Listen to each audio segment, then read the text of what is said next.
It's 4:30 Pacific, 7:30 Eastern on a Friday, which means what's up, G-Show land, and welcome to another episode of the G-Show podcast. I am G1, and this is the Geek Out.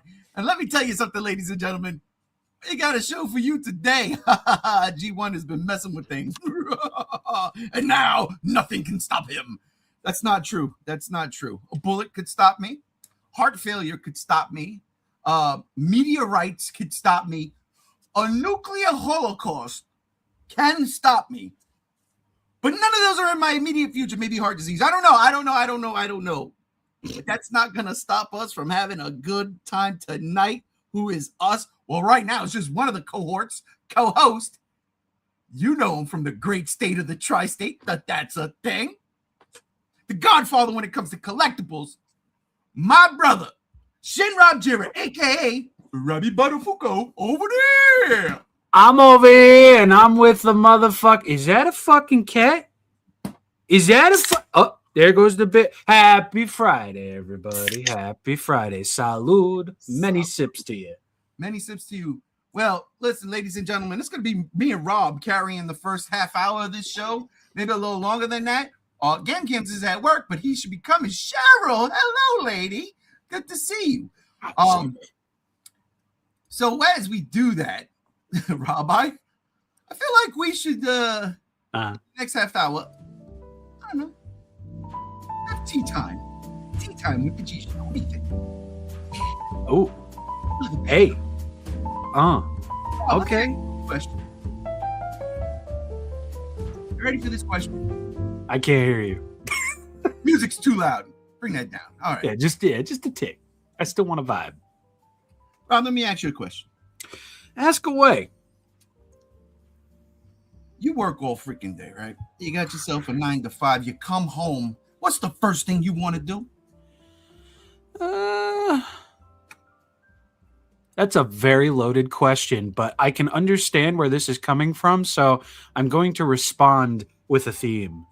After working my 9 to 5, sometimes I just want to kick my shoes off, relax my socks, top tier reference, and watch some guy talk about Godzilla toys on YouTube. Exactly. I mean, that's a good idea. Rob, what say we do that? Hey, I'm down. Oh, would you look at this? Ah, fuck. Do I get to review my review? Oh, yeah, here's the box. Hey! And he looks cool. And here he is, Heat Ray GMK. You might already be able to tell the differences, paint-wise, other than what's going on his back. His feet match the rest of his body, as does his tail. Let's just get right into the Heat Ray aspect, shall we? Heat Ray coloration. Real quick, I gotta comment on this guy real quick. You know, not for nothing. I gotta comment on this guy. Okay. Why is he so nice? This guy's what the fuck, bro? Why is he so nice? He's so fucking clean and proper with his fucking shit. I don't understand. HIYA went fucking Dulce on that pussy, bro. That's what they did. Translucent dorsal fins will only be 2 into the tail, which is just fine, I think. And then we move into the rich Jordanian that is the majority of his back. That's right, G-Show land. First time ever, we're doing video reviews on the G-Show. I'm just stealing from some toy guy. Yeah, some random toy guy. Yeah. But it's okay. He's probably cool with it. He's Italian. Yeah, he definitely seems Italian. Dude, this is freaking glorious. Paint and detail wise. Now, of course, these things are going to be translucent. It'd be weird of HIYA at this point to not have translucent. Turn the lights off, you troglodyte! And I will say with somewhat confidence that even though these are translucent pieces, they really don't lose their detail. They definitely retain their shape because, I mean, come on. And no matter how near, far, wherever you are looking at this from, picture saving up to 10% when you bundle your home and auto insurance. This guy is going to impress with this very blue bag. The blue will also follow through right up to his head. Not directly on his head, which is just fine. Speaking of head, here are his hands. These are the widespread hands that he comes with already applied out of the box. I've got the semi-fists on right there, and I guess we might as well talk about the heat ray. The heat ray is also translucent and very, very blue, just like his dorsal fins. We're going to see some differing blues and whites that are going to be skittered across this here heat ray. We'll even see some indentations over here for the teeth. Then we got this thing looking like an Australian Nintendo 64 adapter. Really do love that we see a big burst of color on the raised portions of the heat ray. I especially love that it all just comes to a head in an explosion of translucent materials and color. There will be 2 holes right up there. And I'm sure all of you know by now, when you have a peg and there's a hole, pretty self-explanatory. And unlike the last Heat Ray Godzilla figure that I looked at from HIYA, which I believe was Garagoji, this guy's head can actually hold up the weight of this Heat Ray, and it's a pretty significantly I'm still trying to see. It definitely has the weight, and even though he can't look... All right, ladies and gentlemen, that'll do it for this particular rundown. What I was trying to figure out, Rob. Okay. What I was trying to figure out was, you ran into a little bit of not controversy. It was definitely not controversial, but you ran into a hater today. I guess so. Was it not on this video? It was. What was he talking about? He was basically saying that your general audience is children. Why are you cursing? It's not like some random Joe Schmo from 9 to 5 who works a 9 to 5 is going to come home and watch Godzilla toy videos. Get real. Well, we watched 2 minutes and 21 seconds. I didn't hear not one curse. Granted. Oh, I definitely curse because cursing is in my fucking everyday day to day. It's a tri-state thing, unfortunately, but it is. No, it's true. It is from the great state of the tri-state. That's a fact. But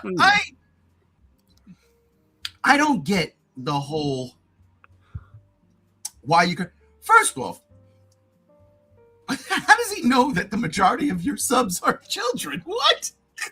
Because you have these outside viewers that believe that Godzilla toys, in every sense of the word, are just for kids. Meanwhile, I believe HIYA is ages 15 and up. I might be wrong, but I can tell you this right now: if I was a parent in this day and age, I would not buy my 6-year-old a HIYA toy. I'd buy them a Playmates. Agreed. One, it's cheaper. Yeah. And if you're a collector, you know better. Exactly. All right, that's that. Rob, I want to talk to you about something else today. Something that I think the both of us could agree that we sort of kind of like this guy for various reasons. Yeah. But as of right now, and shockingly enough, the shit is coming out in a couple months. But let's talk about my buddy Zach Cregger and his Resident Evil movie. What? All right. Zach Cregger's Resident Evil tests strong 90-minute reboot described as Fury Road for horror. That raises question marks for me, but I am down for it. Let's see. Apparently this movie screened, and it went very, very well, with reaction strongly positive. Early word is that Cregger hasn't just made another video game adaptation. He's delivered something lean, mean, and very confident. Now I like that. What I like even more, Rob, is the fact that the runtime is only 90 minutes. He respects our time in the theaters. What a king. Exactly. It's apparently all gas, no brakes. The film is said to be almost entirely built around tension. One attendee I spoke to called it a horror version of Fury Road. That's interesting. I really loved Fury Road. I thought that was fucking dope. Yeah, I enjoyed Fury Road as well, and the comparison is quite the fucking claim. Let's just hope that this Resident Evil movie doesn't suffer the same fate that Fury Road did.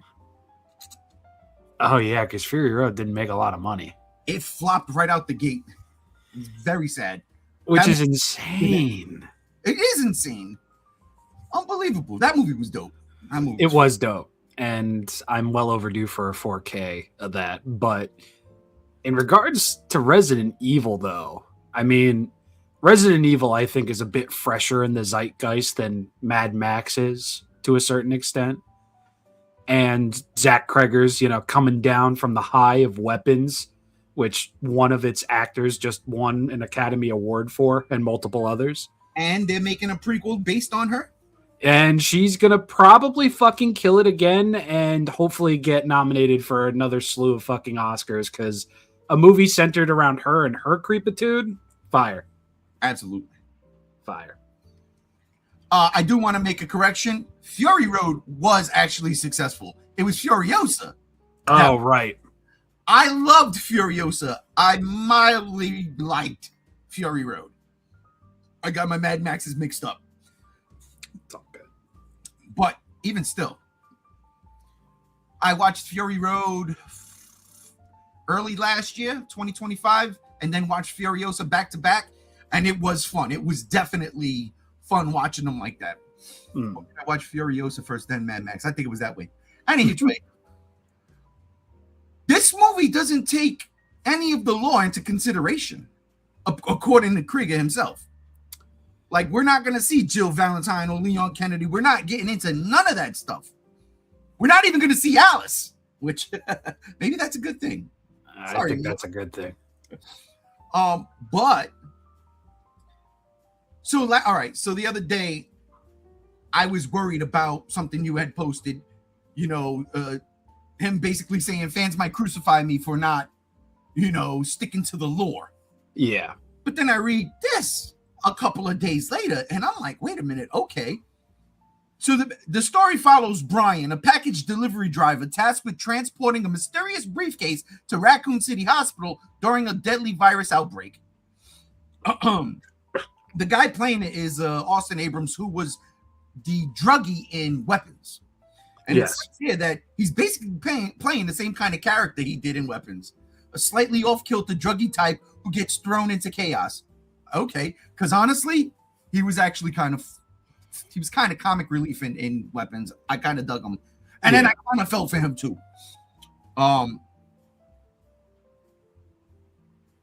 The character works more like a player avatar, just moving from one nightmare scenario to the next. Sounds like Super Mario Galaxy movie. Ooh. Listen, speaking of, I gotta tip my hat. That movie's gonna break 1 billion come tomorrow. And just open on Wednesday. It's ridiculous, but again, it's not for me. I'm not gonna say that. I think I'm gonna pass this. I'm gonna wait until Cheryl and Alex show up in August to see it. Oh, nice. I already had like a bunch of things spoiled for me, so it's like I'm cool. I'll forget about that except for one thing, like by August. So I don't give a fuck. Gotcha. All right, let's keep this ball rolling. It says Cregger is said to pull off A-level genre filmmaking almost effortlessly. See, I like that because my beefs with Barbarian aside, that movie solid filmmaking, and Weapons was absolutely spot on. My biggest beef with Weapons, and I said this a million times, it wasn't the movie, it was the overhyping of that movie. Yeah, that was my only concern with that movie. Like, y'all can't hype that. It was a fine movie, but it did not break the genre. Stop it. And that's how I felt like those reviews came in. And I love that movie. I still love that movie. I've seen it multiple times, but I would never go ahead and say that it rewrites the horror genre. And I don't understand that notion to the point where people say it and other people believe it. Yeah. Because it didn't rewrite horror. It did something fresh and different with horror. It's two very, very fucking different things. The last movie I think that even came close to rewriting horror's genre was probably fucking Ari Aster's fucking Hereditary. And even that is something that's been done before. He just did it very, very, very fucking well. Yeah. Cheryl comes in at about the Mario. We already watched it. Yeah, Alex told me. I'm just going to watch it with you guys. Overall, it was pretty good. They opened a lot of cans without finishing them, which was a little annoying. I prefer it to the Mario movie because I understood more of the references. Great graphics, though. Yeah, the movie visually looks beautiful. Visually looks insane. I mean, yeah. All right, where we at? Here we go. The movie prioritizes momentum over exposition with minimal character development and a heavy emphasis on forward motion. Monsters show up often. Practical effects dominate. That's what I want to hear. Mwah. And the set pieces are front and center. The environments are very much in line with the early games. Clap, clap, clap, clap, clap, clap, clap. This is what I want. Listen, practical effects dominate. Thank you. Thank you. Thank you. Absolutely. Zach Cregger, this might be my favorite movie you made so far. I mean, you already. This is my favorite video game. Well, not my favorite video game franchise. That's a lie. But it's one of my favorite video game franchises. By the way, Rob, I was just playing Resident Evil 2. Yeah. And it's nothing better than running around with an unlimited chain gun and rocket launcher. I'm just going to tell you like it is. It's factual. It's So absolutely factual. So I much. got to get there. All right. The scope is also small and contained. Instead of a sprawling mythology, Cregger keeps the cast tight and the focus narrow. There's almost zero world building. Early reactions say it's far more cinematic than previous Resident Evil movies. That's really not that hard to come by. No. With strong visual framing and practical effects doing most of the work. Woo! Interestingly, Cregger recently admitted he never watched the earlier 2000s Resident Evil movies, which has already caused some pushback from hardcore fans. He's also been clear that his version won't strictly follow the established lore.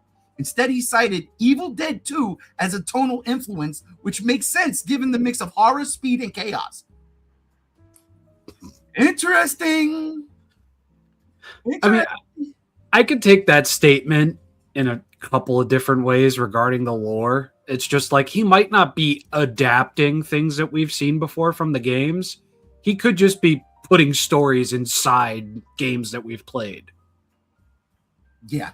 Like, Yeah. very easily could be doing that. I mean, we're in Raccoon City. There is an outbreak. We're at a hospital. That sounds perfectly fine by me. Agreed. I mean, honestly, that's one of the things that made me say okay when that first Resident Evil film came out was when who was it? Paul W.S. Anderson. Paul W.S. Anderson. When he said this movie takes place like on the side of what's happening in the games. All right, I'll give it a shot. I'll let it rock. As long as you're not contradicting the games and all that fun shit, okay, let it rock, whatever. And then, that series turned out to be how that series turned out to be, right? Terrible movies with great soundtracks, though. Really good soundtracks. I still like the second one. I can't lie. I like the second one's got the best fucking soundtrack out of all of them. I mean, shit. Slipknot, Cradle of Filth, him, my God. Oofa. Cheryl says, as we go right to comments before we go back to Resident Evil, oh, I just watched Everything Everywhere All at Once. That's a fire. That is a really good movie. JR, I just want the fucking mansion. And we also want cities in Toxic Commando, but I doubt that's ever going to happen. Cheryl says practical effects needs to come back. Absolutely. Uh-huh. And Raccoon City, where can I catch a flight? Oof. I don't know about now. It's got decrepit zombies in there. Yeah, a giant spooter. Yeah, big one. If the buzz holds, Cregger may have delivered something rare. A video game adaptation that embraces simplicity, keeps things tight, and just goes for it. Sony clearly has confidence in the project. The studio has set Resident Evil for a September 18th, 2026 theatrical release. Hey, now, that's right around the corner. We're just getting word that they did test screenings. CinemaCon is next week. Yeah. I want a fucking trailer, Rob. I do too. Like, really badly. Really badly. I got to see this. Oh, and I didn't read this part, the first paragraph. After the success of Weapons, Zach Cregger has directed a Resident Evil movie. In fact, Sony paid him $20 million to helm this reboot. And they gave him full and total control to do whatever the hell he wanted with the IP. That's important. That's insane. They gave this man $20 million. They paid him. They didn't. I don't think the budget's $20 million. All right. They said they paid him $20 million to direct this movie and say, do whatever you want with the franchise. That's insanity. Now, that being said, God forbid we get a Netflix Resident Evil. I will put my fucking head in a blender and press the power button. And that's it for the G Show podcast. You won't be seeing me no more every Friday, 4:30 Pacific, 7:30 Eastern. I'd be dead. I'd be very surprised if we got Netflix RE like level quality out of this. I'd be very, very surprised. Shocked, honestly. Because I mean, the dude's done 2 great movies. Whatever, you know, how you feel, everything. The dude's produced and been part of even more movies after that. The dude doesn't exactly give off. How do I say this without using bad words? Use the bad words. We ain't got it. Yeah, he doesn't come off like a fucking idiotic troglodyte that parades himself as a fucking fan, and then he does something fucking stupid like set AVP in 2004 in goddamn ass fuck off Antarctica with the Oops All Cultures goddamn pyramid under a sheet of fucking ice. Yes, I'm Paul W. Sanderson. I'm a huge Aliens fan. The xenomorphs come from underneath the ice in a pyramid, and they're going to be hunted by predators. Love the Alien franchise. You just fucked it. Cregger doesn't come off like that. Sorry, I hate AVP with a burning fucking passion. So. Same, man. I'm with you. But he doesn't come off with that air of like saying Resident Evil is my favorite video game franchise of all. My favorite enemy to kill in it are the little Godzillas. He doesn't come off like that. I don't even know if the man is a fan of Resident Evil, but it just feels like when he says he's going to put his nose to the grindstone and churn something out, I'm not scared. Especially since from the moment we heard about him doing this, he's like, yeah, it's going to be its own thing. So it's like, okay, done with that worry. What are we doing? 90 minutes of an action-packed, intense, monsters showing up often, practical effects dominated monster mash of a movie. Resident Evil, yes, there's going to be zombies everywhere. It's got to be. For the majority of it, that's where the monsters come in, right? But I want to know, if you're in Raccoon City, then we are in Resident Evil 2 territory now. Yeah. What is running around Raccoon City during Resident Evil 2? Well, we have a tyrant, we have a nemesis. I don't think we're going to see either one of them. No. We have Lickers galore. We have the Chimera in Resident Evil 3. Oh shit, we got Hunters from Resident Evil 3. Crocodile. Giant. The fucking giant crocodile. Bro, if we we see that shit, I don't even care if it's just a slither in the fucking corner. I'm gonna beg this man. I'm gonna send this dude fucking emails and beg him, be like, dude, could you please remake fucking Alligator? Please. Pretty please. Or Lake Placid. Or Lake Placid. I want to see Alligator. I love Lake Placid, but I do want to see a remake of Alligator. That shit is just crazy. Giant alligator in the city. Come on, man. That's fucking nuts. It's like Rampage, only better. What else? What else is running around Raccoon City? Fuck. Zombies on fire. Zombies on fire. Those weird plant things that throat fuck Jill in the fucking remake. That's true. I thought those were chimeras. Oh, is that what those are? Yeah, I thought those were like chimeras. All right. Those spider things, right? That look like plants. Yeah. Yeah. Jerry Maguire. Yeah. Jerry Maguire. Yeah. Very funny, JR. Oh, speaking of JR, everything goes to Netflix. That's my brother. Ladies and gentlemen, I did say I was going to shout him out. I want to give him a shout out. Jan, this punk ass went to go get a tattoo today. Now, he told me the other day he was going tomorrow. And I had it in my head, you know what? Maybe I'll go with him. And maybe for the first time in God knows how long, I'll get some ink attached to my skin, and it won't be because of a pen at work. No, this fucking fool sends me pictures today. Yo, what do you think? And he's got his shit done on. It's dope. It's dope. I want to fucking, I'm going to see him. I'm going to fucking slap it real hard. But fuck, I was mad. It might be my fault, though. I should have told him on a Sunday when we were playing Toxic Commando and he told me he was doing this. I should have said, yo, I'll go with you. And then maybe he would have thought twice, but he's a punk ass anyway. Love it. So how much is this game? I want to fight mini Godzilla, says Cheryl. That's funny.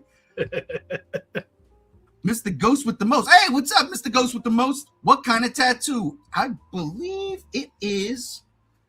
John, if you're still in the thing, man, take it away. It is an anime tattoo. I think that's Solo Leveling. My phone's being a dick right now. What is it, though? Oh, that looks like Ichigo on some real fucking... I don't even know what the fuck that is. All right, it's from Solo Leveling. There you go, Mr. Ghost with the most. From the man's mouth himself, J-Rod. All right. Mr. Ghost with the most says, that's cool, that's dope. I want to get an umbrella tattoo now.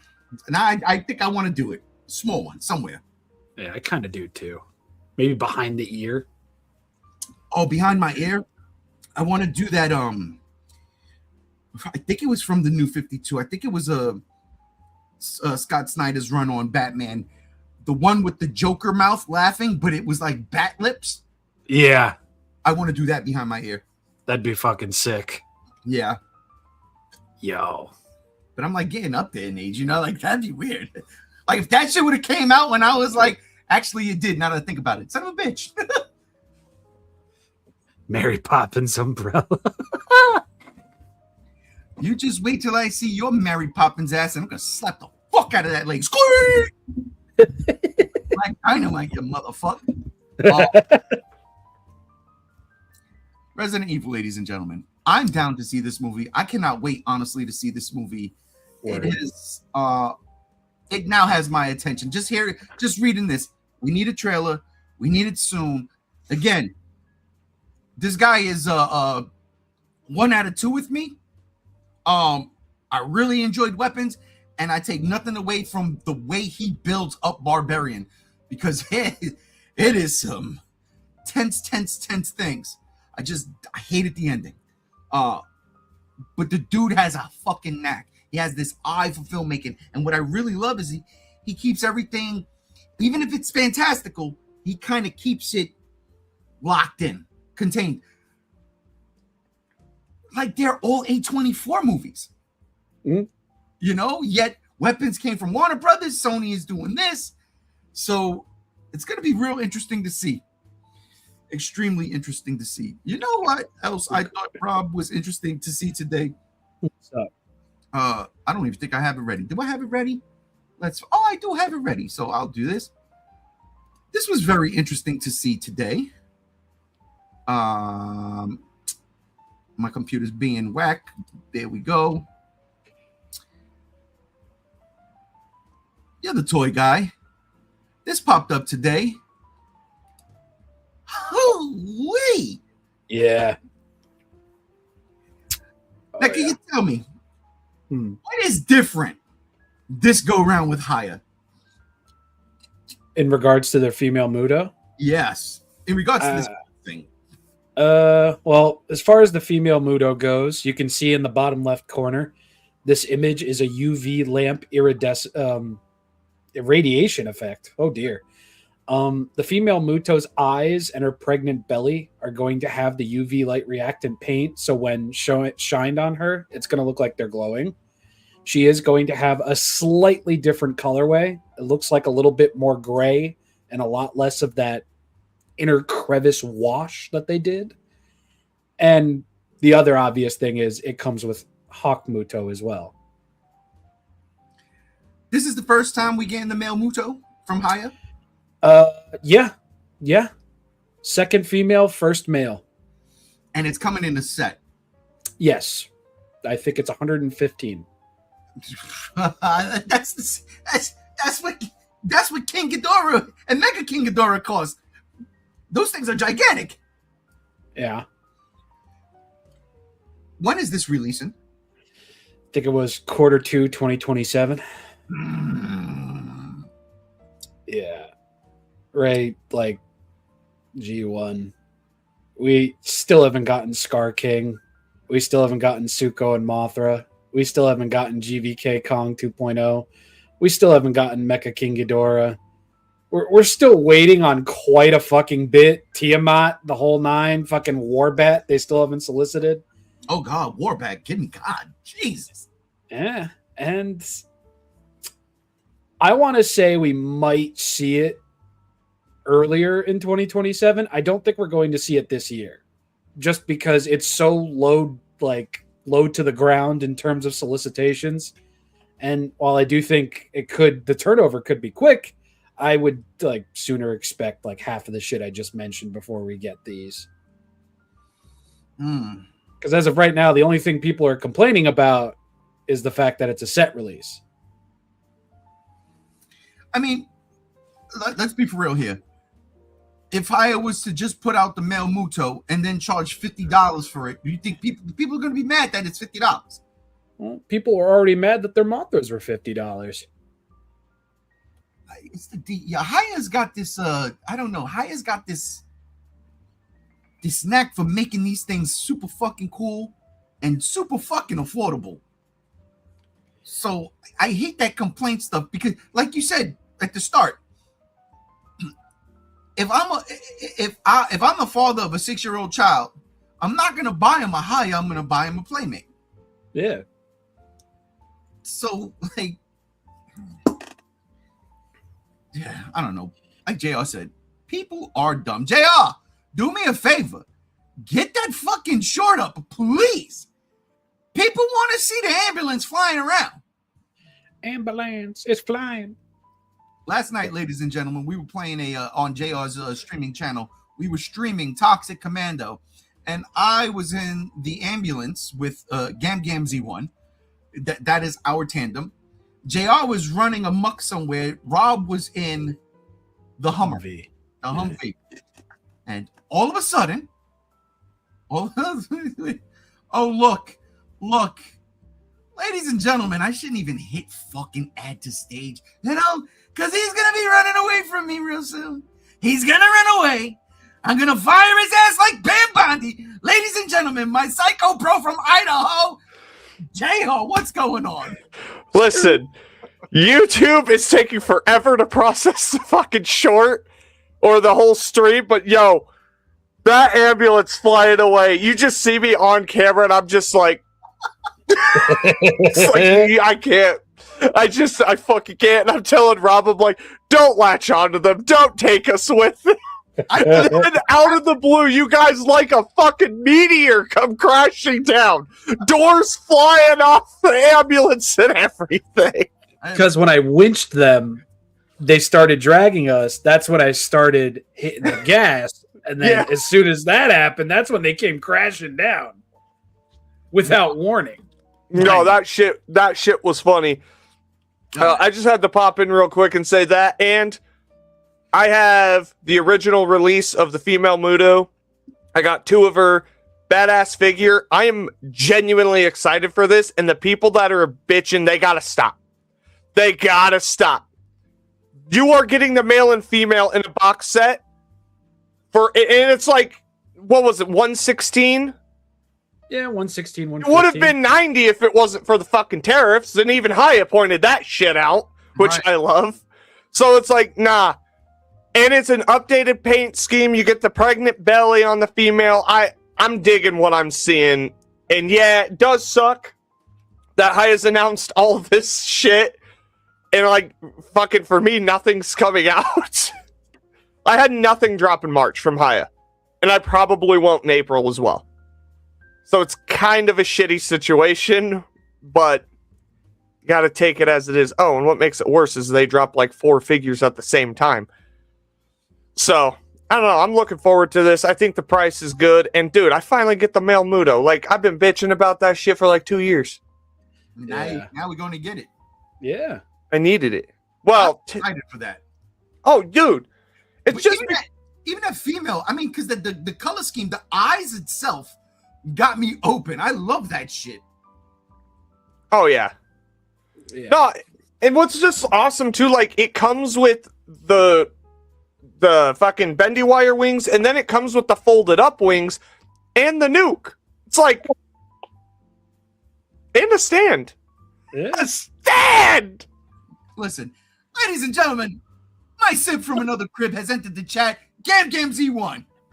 Ladies and gentlemen, my name is Gam Z1.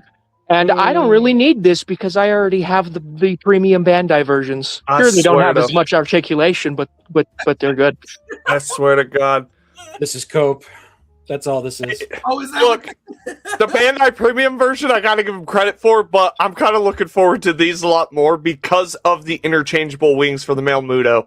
So you definitely don't need mine then anymore, right? Nope, I don't need it. I don't need it. I've got this shit locked and loaded. I saw it drop like 2 minutes into it dropping. I had it pre-ordered. I was debating pre-ordering too, just fucking because I could. I mean, you could have one flying and one in another display with the female doing their thing that they censored in King of the Monsters, where they censored their faces. No, I was just gonna not open one. Let's get to some before JR runs away. My brother asked, what is that classical music playing in the background? That's called tea time. But now that everybody's here, that's actually got to get shut the fuck off. Oh, I was fucking enjoying that. Oh yeah, no, listen, Nice. tea time is nice, yeah, but you know, we got trailers to review. It's beer time. Yeah, And- you guys do. Right. Enough tea. Time for beer. That's right. Mr. Ghost with the most comes in. Man, that Toxic Commando game sounds fun. Listen, Play it, Andres. Play it. watch it with watch the streams. See us go nuts. See JR run. Oh, dude, I straight fucking Tune in to watch the special voices. dude. Oh, we were special, all right. And then Stevie comes. Oh wait, JR, since you're here, So- do you want to take? I'll say it. Stevie comes in. I want both. I Yeah. thought Mutos were sick. I was confused. What do you want from me? Yeah, no, get him, do it. Yeah. And kudos to HIYA, man. Like, they fucking listened. They really Oh. did. I think the biggest detractor for them was just that they couldn't rationalize charging $50 for that male MUTO. Because it's essentially just a giant pair of wings.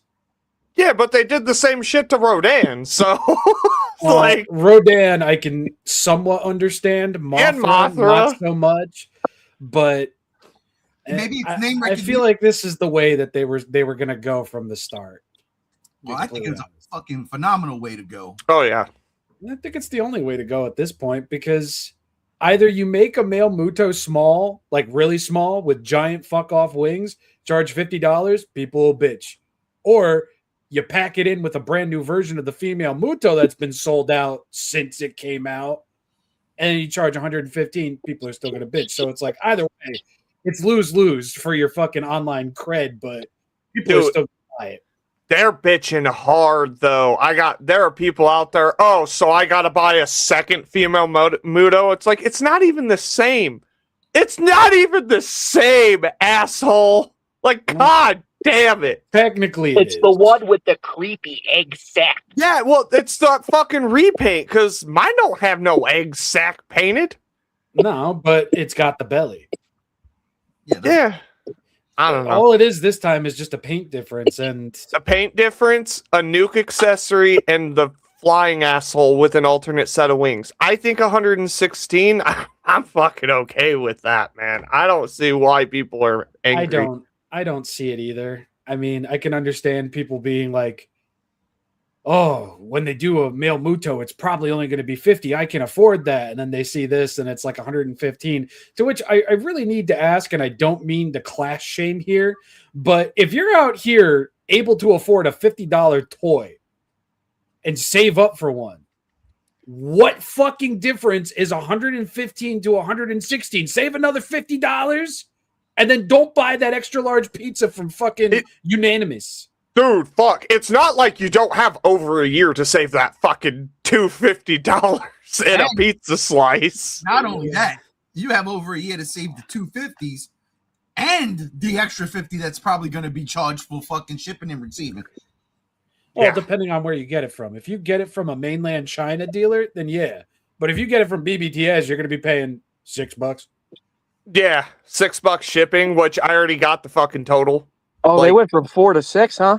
Yeah, that started April 1st, and I had my hissy fit. I really thought it was an April Fool's joke, but jokes on us. No. And I think, on some real shit, I think that was a bad decision on Big Bad because they already upcharge on a lot of their figures. I think that's such a fucking scummy move. But, you know, it each is their own. As Cheryl says, it's a cooler female MUTO. It absolutely Exactly. And look who's here. Spider-Man. Even Spider-Man could do it, and he's out there fucking saving New York. Right, and taking pictures for the man. Oh, yeah, dude. I'm sure they could save 50 to 220. It's such a misnomer fucking complaint to have. Oh my god, I'm gonna have 2 female MUTOs. Okay. I love the narrative that for over 10 years we are bitching and we are moaning. We do not have enough MUTO. We get a female MUTO, everybody's happy. It's like, okay, give us the male one. And we get a new female and a male, and now people are bitching. I don't want the female anymore. Some of you people really are just fucking spoiled, goddamn rotten. You know, I love it. Like someone like me that missed out on a female MUTO, getting a 2-pack and this version of the MUTO female. Oh, it's glorious. Wait, you didn't get one? I've had an unopened one sitting in my closet for fucking 2 years. I never sent you the female MUTO. No, we always talked about it, and oh my what God. the fuck? I suck. I'm sorry. No, it wasn't you. It wasn't you. It might have been me. I just got a box, so I can put it in a box. Now we're all gonna send him a female MUTO because we all have another one. That needs to be in a box, and then something else. I know what I'm sending you. A Polaroid. I know what you're sending me, you pain in the ass. All right. Well, look, he's running away now. I'm running away. I gotta finish prepping for the show. What show? Damn, cut himself off. Right. You ain't getting that fucking promo on my show, bitch. I love you, JR. That was a JR jump scare. A Jerome scare. I'll leave it. I can't. I was gonna say I wasn't going to. I'm not promoting shit. I'm just gonna go fuck around and get drunk. Oh my God. Ladies and gentlemen, seriously, watch JR's stream yesterday. Watch us play Toxic Commandos last night. Listen to what this man had to eat yesterday. Yo, on some real shit, my hole was spicy this morning. I did not need and or want to hear that. That information, that's a little much. Nah, I said it in the group chat too. Yeah, but I didn't see it, so I was safe. All right, you guys have a good show. Later. You too, dog. Later. JR, ladies and gentlemen, he's a psychopath. We'll get to some comments, and then we're going to get to our first trailer of the day. Succulent. Spider-Man says, we begged Tamashi for the male MUTO for over a decade, and HIYA delivered. Like, come on. Oh, you know what? Gams, you're hired. Stevie. Storm Russo, or Stevie, says, I was about to save my $1,500 Optimus model. Yo, listen,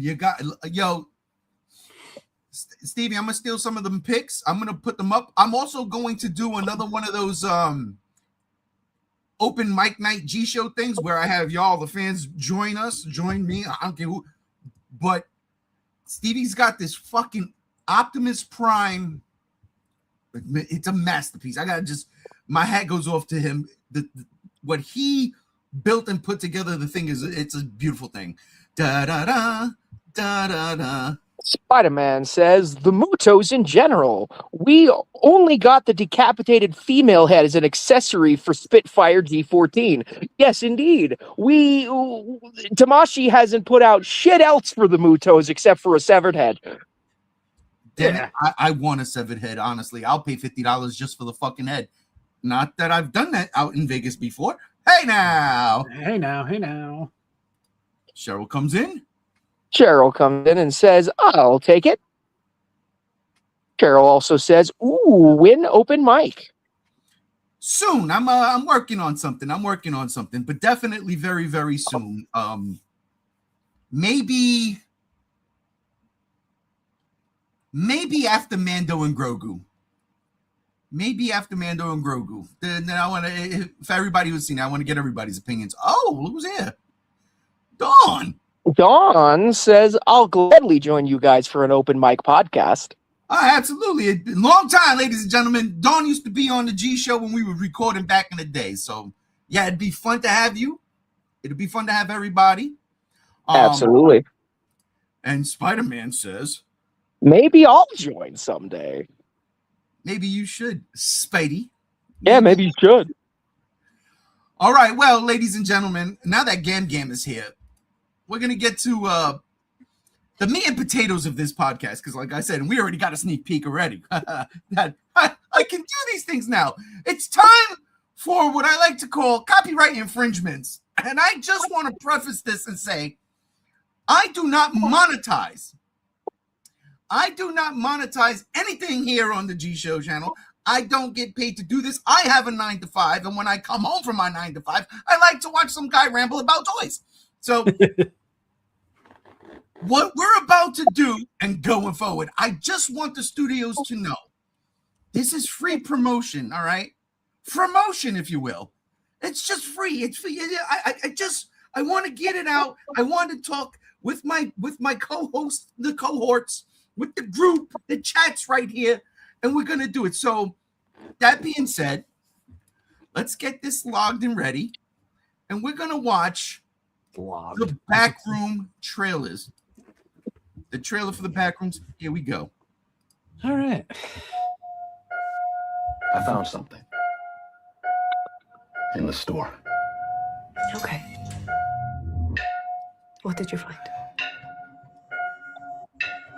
The place. I found a place.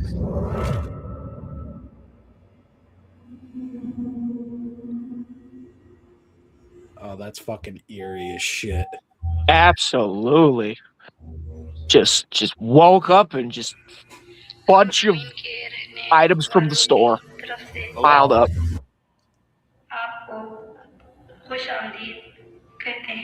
Anyone there? The font's really plain.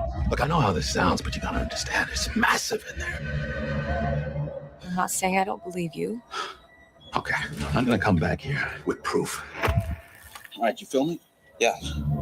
Follow my lead. Clark, what is this? That's what I'm trying to figure out. I've been there every night since I found the place, and I still barely scratched the surface. All right, just take it slow.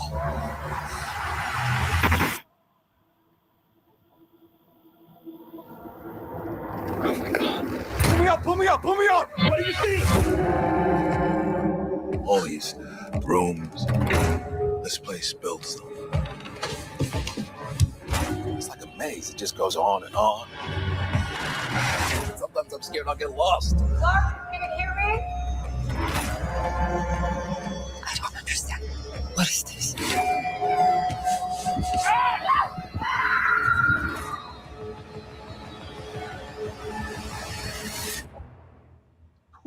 Literally clipped through the store. Right. Hello? Hello? This I wanted to record a message for you. Was directed by was that somebody a who's tease? younger than all three of us in this chat right now. Was that a tease at the very end for the pool room? One could hope. One could hope. Okay. So we're going counterclockwise. We're going clockwise. Rob, go ahead. I mean, it looks like a perfectly competent fucking horror movie based off of an internet phenomenon. I can't complain. It looks good, which is, a toss-up these days, especially when it comes to something that started out as a creepypasta, but we're not going to go down into that can of worms tonight. No. I like it. I like that there's a subtlety to it. This weird, stale, fucking subtle fucking eeriness to it. I'm digging it. I like that there's going to be a whole portion of the movie that's going to be found footage. And nothing much else to say. I'm hyped.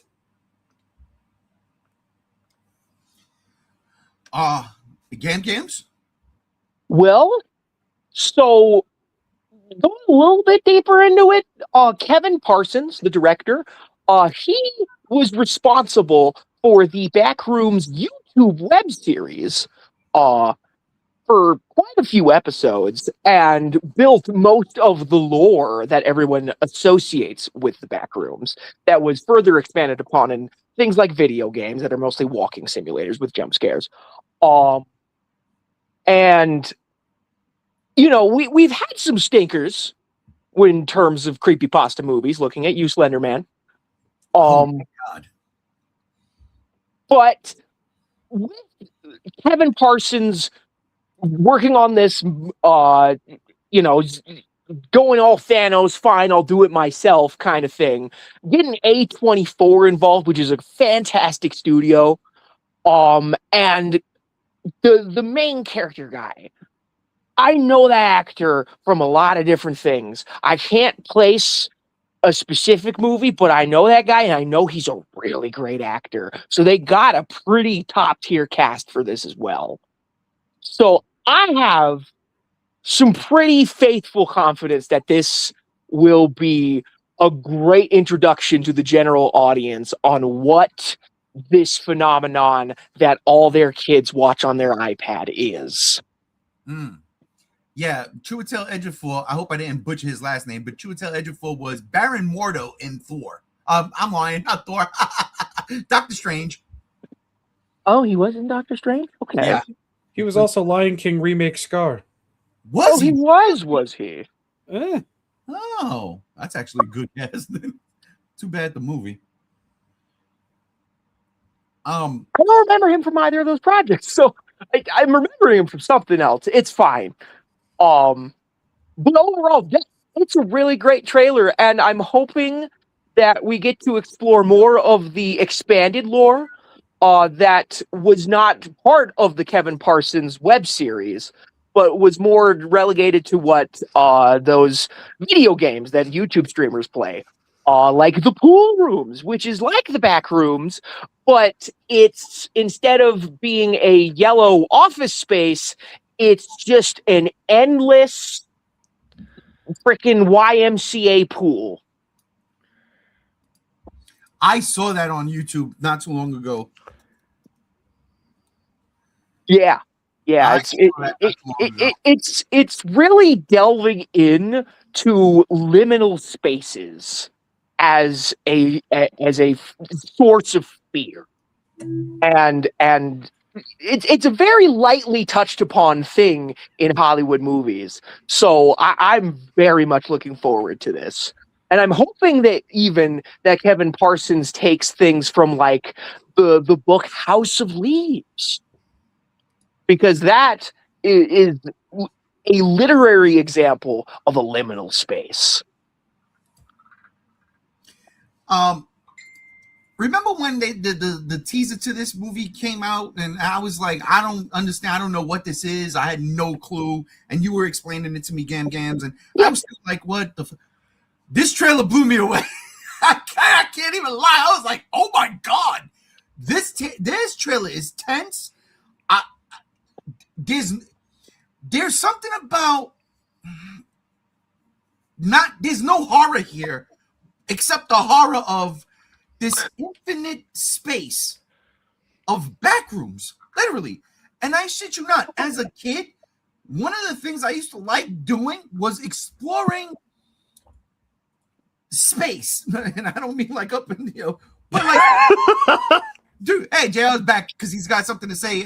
But like going to a fucking, let's say Woolworths back in the day, that place was huge. Had escalators down to the food court where the Star Wars toys were. Upstairs was shoes, clothing, all that. It was huge. And then they were like dressing rooms, and it just felt like it went on and on and on. And then when I saw this trailer, I'm like, that reminds me of that. Like, you could totally get lost there, and that's the thing. And I loved him mapping out everything. There's something intellectually visceral, and I'm probably using the wrong term there. But for me, as an old fuddy-duddy who likes his horror just, as is, this shit right here got me confused and thinking, and I'm thinking that A24 is getting my money because this looks like something I really want to see. I'm in. It's funny that you mentioned that because a popular liminal space are closed down and abandoned malls. Oh, yes. And I do sometimes go on YouTube and watch people exploring abandoned malls. It's also a music genre. Go figure. Huh. Oh, man. All right. Real quick. This May indeed goes with Mr. Ghost with the most. This May is happening. So, Cheryl comes Cheryl Potter comes in and says, I feel that they looked more curious rather than scared. Except for that last scene where Homegirl was definitely scared. Yeah. There's something in there with them. Yep. Mr. Ghost with the most says, I hope they get the Flesh Park creepypasta as an adaptation. The Mystery Flesh Pit, that would make for a very interesting movie. All right. Well, look, I got JR back, and it's not because we're going to watch the Supergirl trailer next, but he should stick around for that. Real quick, Mr. Ghost with the most says, I hope there's no monster. Well, I hate to disappoint you, but I'm okay with a monster. I am, because I don't know. I am absolutely intrigued by this. But JR came back because JR has an announcement. So, as most of all of you guys know, the audience should know by now, I do Comic-Con panels during the summer, and I get to announce the special guests when they're officially announced. So this is breaking news for everyone here. Hey now. If you are in Reno, Nevada, hold on, when is it? July 11th to the 12th, Ray Oda, the Sue actress for Baragon, is going to be there. This is the breaking news. This is what was officially announced today, and I had to jump back on to break the news here on the G Show because, that's the big news. All other information I will give out at a later date as you look at my face smiling. Look, I can't say anything else. We can fill in the lines. That's freaking awesome. Yes. So I've been wanting to I just wanted to announce it tonight because it dropped. This is the first show that's getting dropped on tonight, so yeah. So I just want to let everybody know, and yeah, thank you for letting me announce it, G1. I'm gonna go back to smoking crack. Wait. No. Why don't you stick around for the next 10 minutes? Let's do it. Let's do it. Real quick, as. Oh, there is a monster? Well, if you watched the web series. All right, Cheryl. And only the web series. Wait. Well, hold up one more time. That's right. No, don't do this to me, JR. Hell yeah. He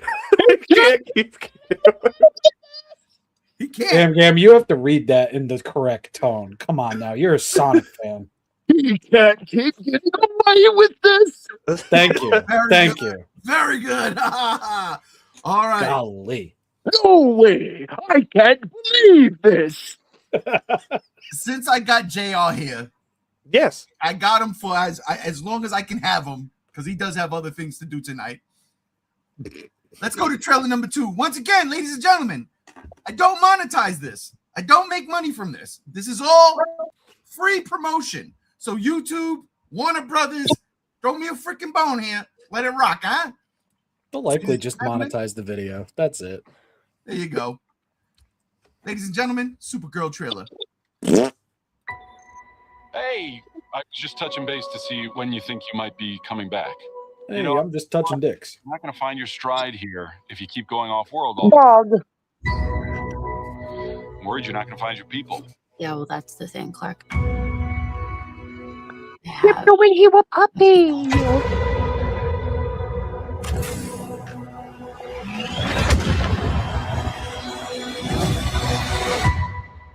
Home is wherever you are, buddy. Yeah. Crypto and I at least had each other. We might get copyrighted for this music. Wait a minute.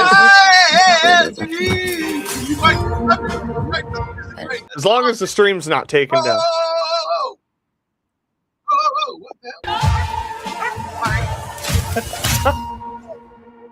He shot the fucking dog. Carry the antidote on that person. Don't shoot the dog. He has 3 days. You cannot give up on me. Why you gotta grip me with the dog, bro? Crime of the Yellow Hills. Because of the comic. He murdered my innocent family.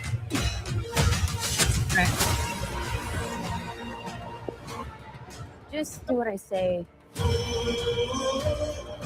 Alright, just the remix though, so you can't get copyrighted remix, This right? does not look like this is I don't know. No, we can still get copyrighted because it's in the trailer. It don't matter. Nobody listens to Motown except for me and the great Saving. I mean, realistically, like Rob said, they would just, monetize the video themselves and make money off of it from us. Yeah, you wouldn't get a channel strike. I'd be surprised. They need as many eyes on this movie as possible. Right? Lord knows McFarlane's not doing it any goddamn justice. Oh my god, those figures were terrible looking.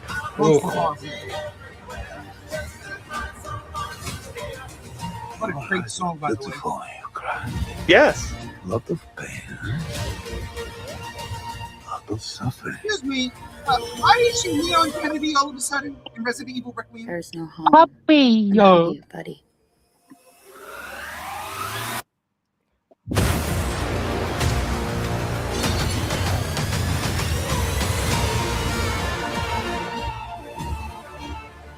To the depths from that dive bar. Funny. That's what I've been calling you. Touche. Yes. Oh. He's the best part of the trailer. He really is, though. What Well, besides the dog. a broken hearted. All right. Oh, Mr. Ghost with the most comes in and says, Ooh, ah. I thought it was ooh, but no, that's not it. How dare they shoot the dog? Cheryl Potter says. All right. Well, JR, while I have you here, Yeah. talk to me. Look, the movie got me excited. I think it was a better trailer than the first one they released. I knew what the source material was going to be. I know the story of that comic. And yeah, I think it's a good it looks like a good adaptation. I think it's a good jumping off point for Supergirl because Lord knows they've tried one too many fucking times and can't seem to get it right. I think this is the way to do it. You have Superman grew up on Earth. He's had his family. She lost her family. Literally, however many years it's been, she's still dealing with that trauma and that stress of an entire planet getting destroyed. Clark was a baby. She wasn't. So I think it's going to be a good contrast to the Superman full of hope and everything. We get to see Kara and her tragic story, and I'm down with it. The story looks good. Jason Momoa's Lobo on some real shit had me raising an eyebrow in this trailer. I don't know. Like, he's got the look. There was something about the dialogue in it where I was just like, huh? Like, it had me taken aback. But we'll see ultimately. I mean, he looks like Lobo. So, I mean, let's just see if he can act like Lobo. But I think it looks good. I mean, it's going to be a downer of a fucking movie for sure, but that's okay. So, we'll see. Anybody want to take it before I go? Sure. I think it looks pretty good. I didn't read the comic that this was based on, so I'm going at this from a fresh set of eyes. And I was wondering what direction they would go to make this version of Supergirl compelling and likable, because she did not leave a good first impression at the end of Superman. She, in my opinion, was kind of a bitch. Yes.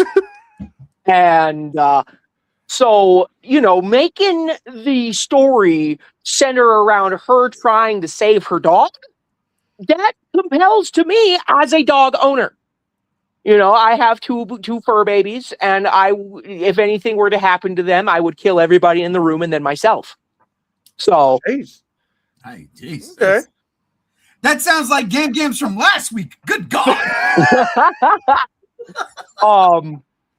So going with that angle impressed me, and I was already on board with Jason Momoa as Lobo, but now I'm a little less on board, because from what I see in this trailer, he's got the look, but he's just acting like Jason Momoa in a Lobo costume. Thank you. Yeah. Thank you. And that's not Lobo, So I'm a little worried on that end, but overall, I feel like at the very bare minimum, this would probably be a decent 7.5 out of 10 at worst. Okay. I keep going back to this shot because this is probably my favorite shot of the trailer. But Rob, where would you like to go? Sure. Jason Momoa is the best part of the trailer. I don't think it's bad. I don't think it's amazing. I'm already sold to go and check it out. Yeah, that's kind of it. Okay. Taserface. I'm sorry, that's not true. I looked up Taserface. Taserface doesn't look nothing like this, but at the same time, kind of does. Now, here's my problem. So, I didn't read the comic. I've had it sitting in my Amazon wish list for fucking, 2 years, 3 years now? About 3 years. And I've never pulled the trigger to buy it. And I don't know why. The guy who wrote it, Tom King, I love Tom King. I loved what he did with Batman after the New 52. I absolutely love Tom King. But I never bought it. So I never read the comic. I see this guy for the first time. Taserface. It's not Taserface. I got to stop that. And I thought this guy was Kanjaro. This dude from DC, an intergalactic villain that does space shit, right? That's who I thought it was. I was like, all right, they're doing a little different. They can't do the eyes because honestly, I don't know. Maybe it's just me, but it kind of looks like it could possibly play the same guy. I don't know. I don't see it. But then here, this is what I come to find out. That this guy right here, Krem of the yellow, whatever the fuck. Jackets. Looks like that. That's Krem. That's Krem from the comics. Now, does that guy look anything like that guy? Or not really. Does this guy kind of come close to maybe potentially possibly being this guy? Neither. No, neither. Totally see it. But fair is fair. This is what it is. I thought that was a picture of Hawkeye for a second. Hawkeye? You mean Green Arrow? Same difference. No! So I'm like, shit, what the fuck? Like, for real, this is what they do? Anyhow, that aside, because I'm going to show you a picture in a minute that's really going to fucking piss me off. And maybe piss y'all off, too. Let's get to the Lobo. Yep. Gam's nailed it on the head. This is Jason Momoa playing Jason Momoa in a Lobo cosplay. Ugh, my nail got stuck. I love the look, especially here. But at the same time, this dude was one away from Aquaman. And honestly, just like, dude, and I get it. The way he portrayed Aquaman is the way he's portraying Lobo. That's two different things. Lobo is fun, but Lobo is also a motherfucking badass. I didn't get that in this. And from what I'm hearing, he's a space biker.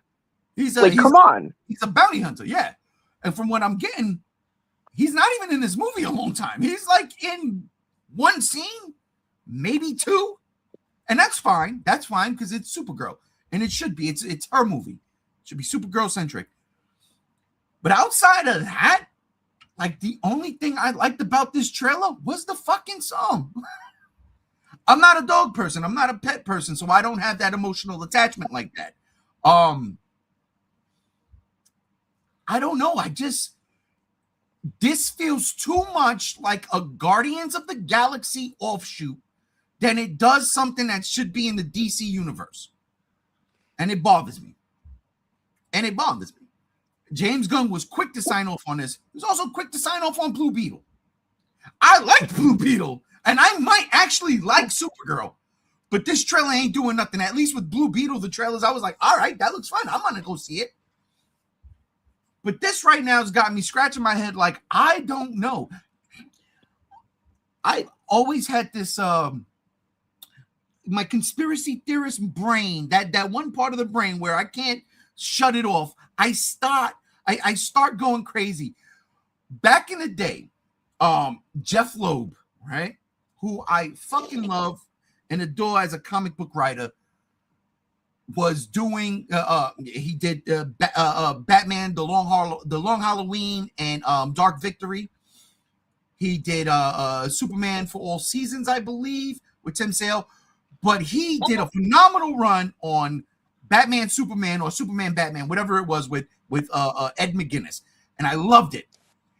And then he went to Marvel, and I'm like, what is Jeff Loeb gonna do in Marvel? Because he did what he did with Batman, Dark Victory, and the Long Halloween. He did with Spider-Man Blue, Daredevil Yellow, Hulk Gray, Captain America, I think it was White, and he made fantastic fucking stories. Now he went there to do a mainstream book. He's jumping on the Ultimates Volume 3. I'm like, oh shit, this is gonna be nuts. Plus they got oh god, I forgot the guy's name, but this dude was like crazy, like a fantasy artist. It was dope. It was like a perfect match. And he ruins the Ultimates. And I'm like, what the fuck? Then he's like, we're gonna do the Ultimate Universe major crossover Ultimatum with David Finch on art. And David Finch was a fantastic artist. And I'm like, this is gonna be great. I fucking love it. And he literally he killed everybody. I felt like it was sabotage on purpose. That's how I felt. Now, jump to 20 some odd years later in the movie realm, and James Gunn is running DC, and I don't know, but I feel like this might be sabotage. His Superman was fantastic. I loved it. But you signed off on this? I don't get it from the trailer. I just don't get it. I'm not with it. I'm not feeling it. And here's this guy, all right? This is what he's supposed to look like, all right? And here is the actor. Oh my fucking... I mean, just do this! Yeah. Just do this! It looks like I'm coming. What are we doing? Like, literally all he has to do is grow out his beard a little bit. That's it. That's exactly it. Well, I'm wondering, I don't know, maybe the shit on his face is like a breathing apparatus? I don't know, because it would be really stupid to have him look this close to the comic book character. And then change it up, right? Yeah. It blew my mind. When I saw this morning, I'm like, shut the fuck up. No way. He looks just like this guy. Yeah. Oh, man, that hurt. It fucking hurt. It made me think of Taserface. And again, the sabotage that James Gunn is doing to DC. No wonder why Paramount bought out the motherfucking Warner Brothers. They going up fiction. I said I'm jumping on a Paramount bandwagon. Fuck. Where's my Batman? Where the fuck is my Batman? Stop fucking around, man. This drove me nuts. This drove me absolutely nuts. I was like, you can't be serious.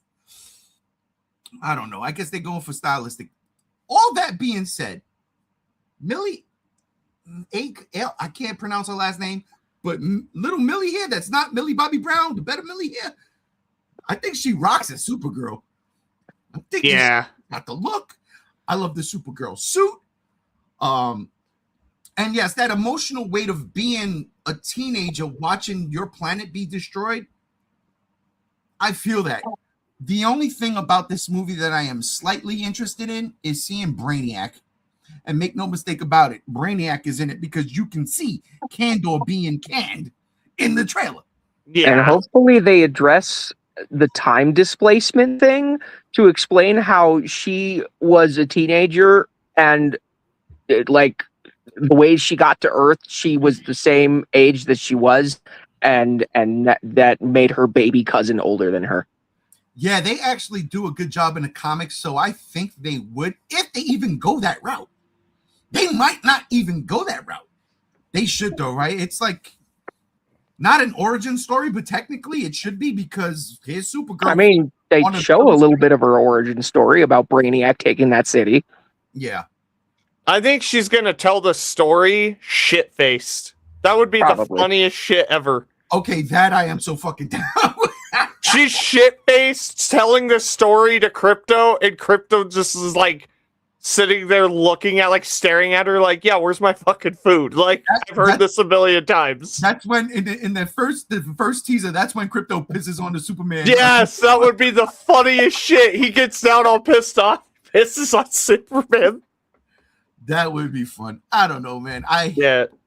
This trailer didn't do it for me, and I want DC to succeed because I am a DC fanboy. Over Marvel, it is DC. I love them, but I don't know, and teaser. I gotta stop that. I gotta stop that. It's driving me crazy. All right, let's get into some. JR, have fun today. Oh, JR, let me ask you a random question. Oh yeah. On the off chance,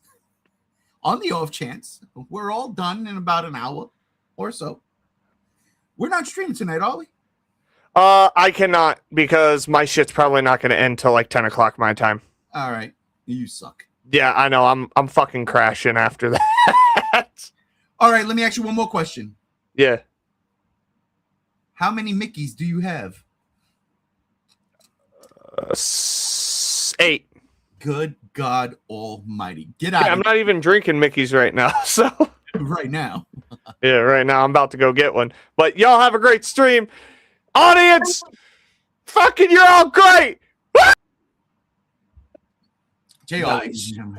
All right, Games, you ready for some comments? Sure. All right. Storm Russo says, "I'm still meh about it." Cheryl Potter says, "Sounds like a bunch of trauma." Oh, yeah. Mr. Ghost with the most says, Storm Russo chimes in with, "Momoa's wanted to play Lobo since day one. Well, he doesn't act like it." He doesn't act like it, and it kind of shows. Mr. Ghost with the most chimes in with, "Yeah, he can be vicious too, no?" Let's hope so. Talking about the dog or Lobo? Lobo. Yeah. Spider-Man comes in with, "Lobo in name only. I'll need to see more scenes, but it didn't feel like Lobo. It did not." Lino, I can't stand it. Hey, it's my brother. J-Rod comes in, "Not a John Wick person. You don't harm the dog." That's just because he's got a dog now. He's got a dog. I won't kick the dog. I like that dog. Yeah, don't kick that dog. Come on now. Storm Russo comes in. "I wasn't crazy about James Gunn's Superman either." Let's not get crazy here. You're a hater, Stevie. You're a hater. Spider-Man says, "G1 made me flinch with that ultimatum mention." You got that reference. Jesus. Mr. Ghost with the most chimes in with, "Maybe they will change it in post." Let's hope they change something because seriously, I still can't get over this. I just can't. All right, well, that's the second trailer. That was Supergirl, and I don't even my wife was kind of like, yeah, we could kind of pass. And I was like, all right. It's definitely a streaming movie. That's what it feels like, right? Like legit.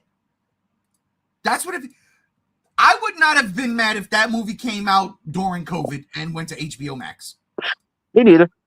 I mean, we got that Wonder Woman 84. Oh God, did we get that Wonder Woman 84? Yeah. But yeah, no, that does feel like a streaming movie. You know what? It kind of makes me long for that Batgirl movie that was supposed to come out, that was completed and then shelved. Like, I want to see that now. Now I want to see that. You know what I want to see? The Masters of the Universe trailer. Hey, it's awesome. As soon as this get bad, here we go. Wait, I've been watching this shit every morning since it fucking dropped because. Okay, well, since you said that, Rob, let's fucking do this. PP going super doki, bro. Once again, YouTube, I do not monetize this channel. I do not take it out on anyone here who might, okay? Because it's not their fault. They are my guests here on the G Show. All right. All I'm doing is I found out how to put this shit on, and now I get to do reactions in real time, which I don't know. I'm gonna be honest with y'all. When new trailers come out, if it's like on Tuesday, I might not watch them. I might have to do a live reaction on Friday. Who am I? I mean, if you're gonna commit to doing it like this from now on, then I won't watch trailers. Then fuck it, I'll watch it here with you. Indeed. Oh shit! All right, we might have a blood pack ready to go. Jesus Christ! All right. Well, speaking of blood packs, ladies and gentlemen, this oh, thank God. Here we go. I gotta. Oh, you're finally full screening it. Cool. Yeah.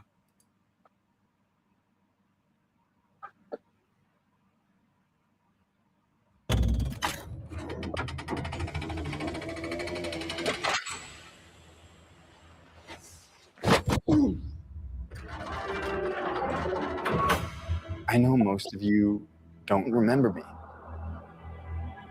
but I know all of you.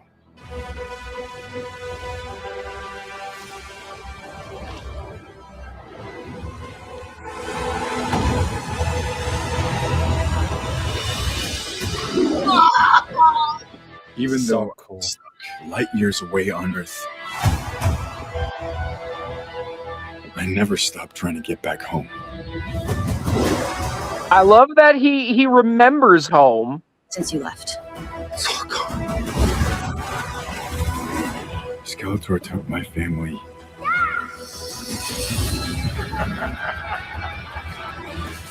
Oh, destroyed our world.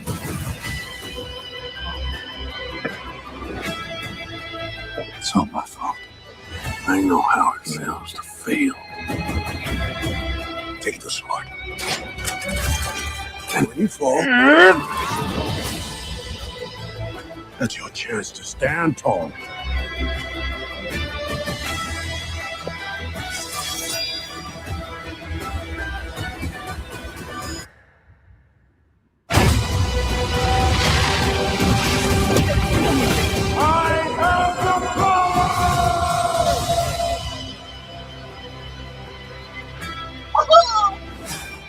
I can't hard. The universe shall quake and must shudder.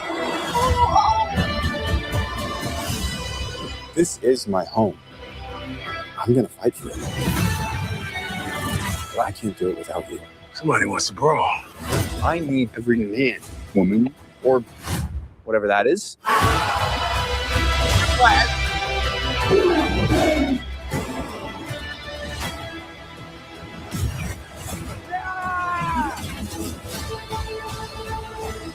You may have the power, but you're too scared to use it. Trust me, I know how to use it.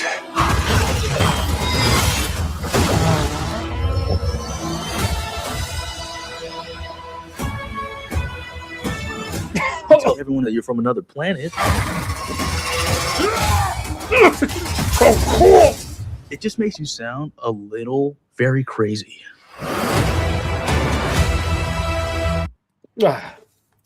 Geek. I'll have what she's having. I got PB and J Sammys in my skivvies, mammy. Give me a minute. I'll be right there.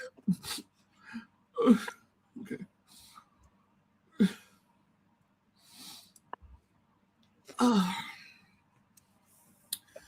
Ladies and gentlemen, I just I need to go on record and say, Matt, as a child, that was the first cartoon that had me hook, line, and sinker. And then something transformed in my life. And I was Optimus Prime in the Transformers. And then 1986 happened, and that movie came out, and nothing could touch that ever in terms of 80s cartoons. And I'm talking about from Voltron to Transformers to He-Man. Let me rephrase that. From Voltron, He-Man, Transformers, and then the Ninja Turtles came. And Thundercats. Those were my staples. Yes, there was Mask. Yes, G.I. Joe was there. There were the Silverhawks, the Tiger Sharks, all of that. It was all there. But the ones I always went to, the ones that put me in my comfort zone, Transformers, Voltron, He-Man, Teenage Mutant Ninja Turtles, and Thundercats, those five. Those were the ones. Those were the ones. Transformers did an animated movie. Cool beans, no doubt. Ninja Turtles said, I got you in 1989, 1990, actually. They did the live action Jim Henson. We fucking rocked and rolled. Transformers said, no, hang on. And in 2000, whatever the fuck, Michael Bay decided to do a Transformers live action movie. Executive produced by Steven Spielberg. I still think that's your weakest thing ever outside of AI. Henry Cavill is attached to Voltron, and the Thundercats are still in limbo. Ladies and gentlemen, what I'm trying to say is, never has there ever been a moment in my life that has punched me in the mouth since 1986. And here we are, 2026, 40 fucking years later, and I get He-Man. I can't even express what I feel about this. This might be the greatest thing I've ever seen in my life. I'm lying, obviously. There's Godzilla. But as far as those 5 cartoons that kept me comfort, this might be it. This might be it. I hope to God it is. This trailer fucking had me in tears at work. Thank God I didn't open the office door yet. Thank God I was sitting by myself. Thank God I had a brand new box of Kleenex. Because I'm sitting there like, this ain't happening. This is impossible. And I'm there like, I can't believe I'm fucking tearing up watching this. But I did. And it was everything. That music hit me in such a fucking way because you get the fucking He-Man theme in there and then they take it somewhere else. And it works. And it just plays exactly where it needs to play. I cannot fucking wait for this movie. There is a Godzilla movie coming out this year, and I am telling you, I am more hyped for this than I am for Goo, and that's fucking crazy. That is not on my bingo card for 2026. But Gam scratch that son of a bitch in because now it is. Gam, what did you think? So, unlike the two of you, I mean, I don't even know the extent for Rob, but unlike you, G1, I did not grow up with Masters of the Universe. I did not grow up with any He-Man show. I don't really have an attachment to this franchise outside of, at least these days, my potential father-in-law being a massive He-Man fan. So going into this with basically no expectations whatsoever, I came out pleasantly surprised. This looks like it's going to be very entertaining. Jared Leto looks like he's doing his own spin on Skeletor, which is fine. I don't think anybody really expected him to go. But I would like him to do that laugh at least once. It's gonna happen. But you know, a lot of people are saying that this looks like a Marvel movie, right? What? And yeah, that's what a lot of people on the tweeters I've seen say, that it looks like a Marvel movie. And you know, it's got like how I would look at this is if they actually made a competent and entertaining Thor movie.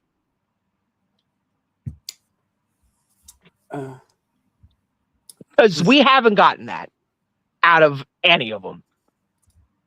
I don't like any of the Thor movies. So I hate this comparison. Fucking I don't like it either.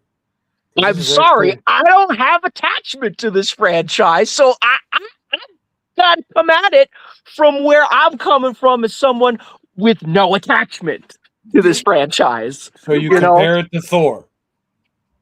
Well, because you know he's a barbarian man from a technologically advanced sci-fi medieval fantasy world, just like Asgard is depicted as in Thor movies. All right.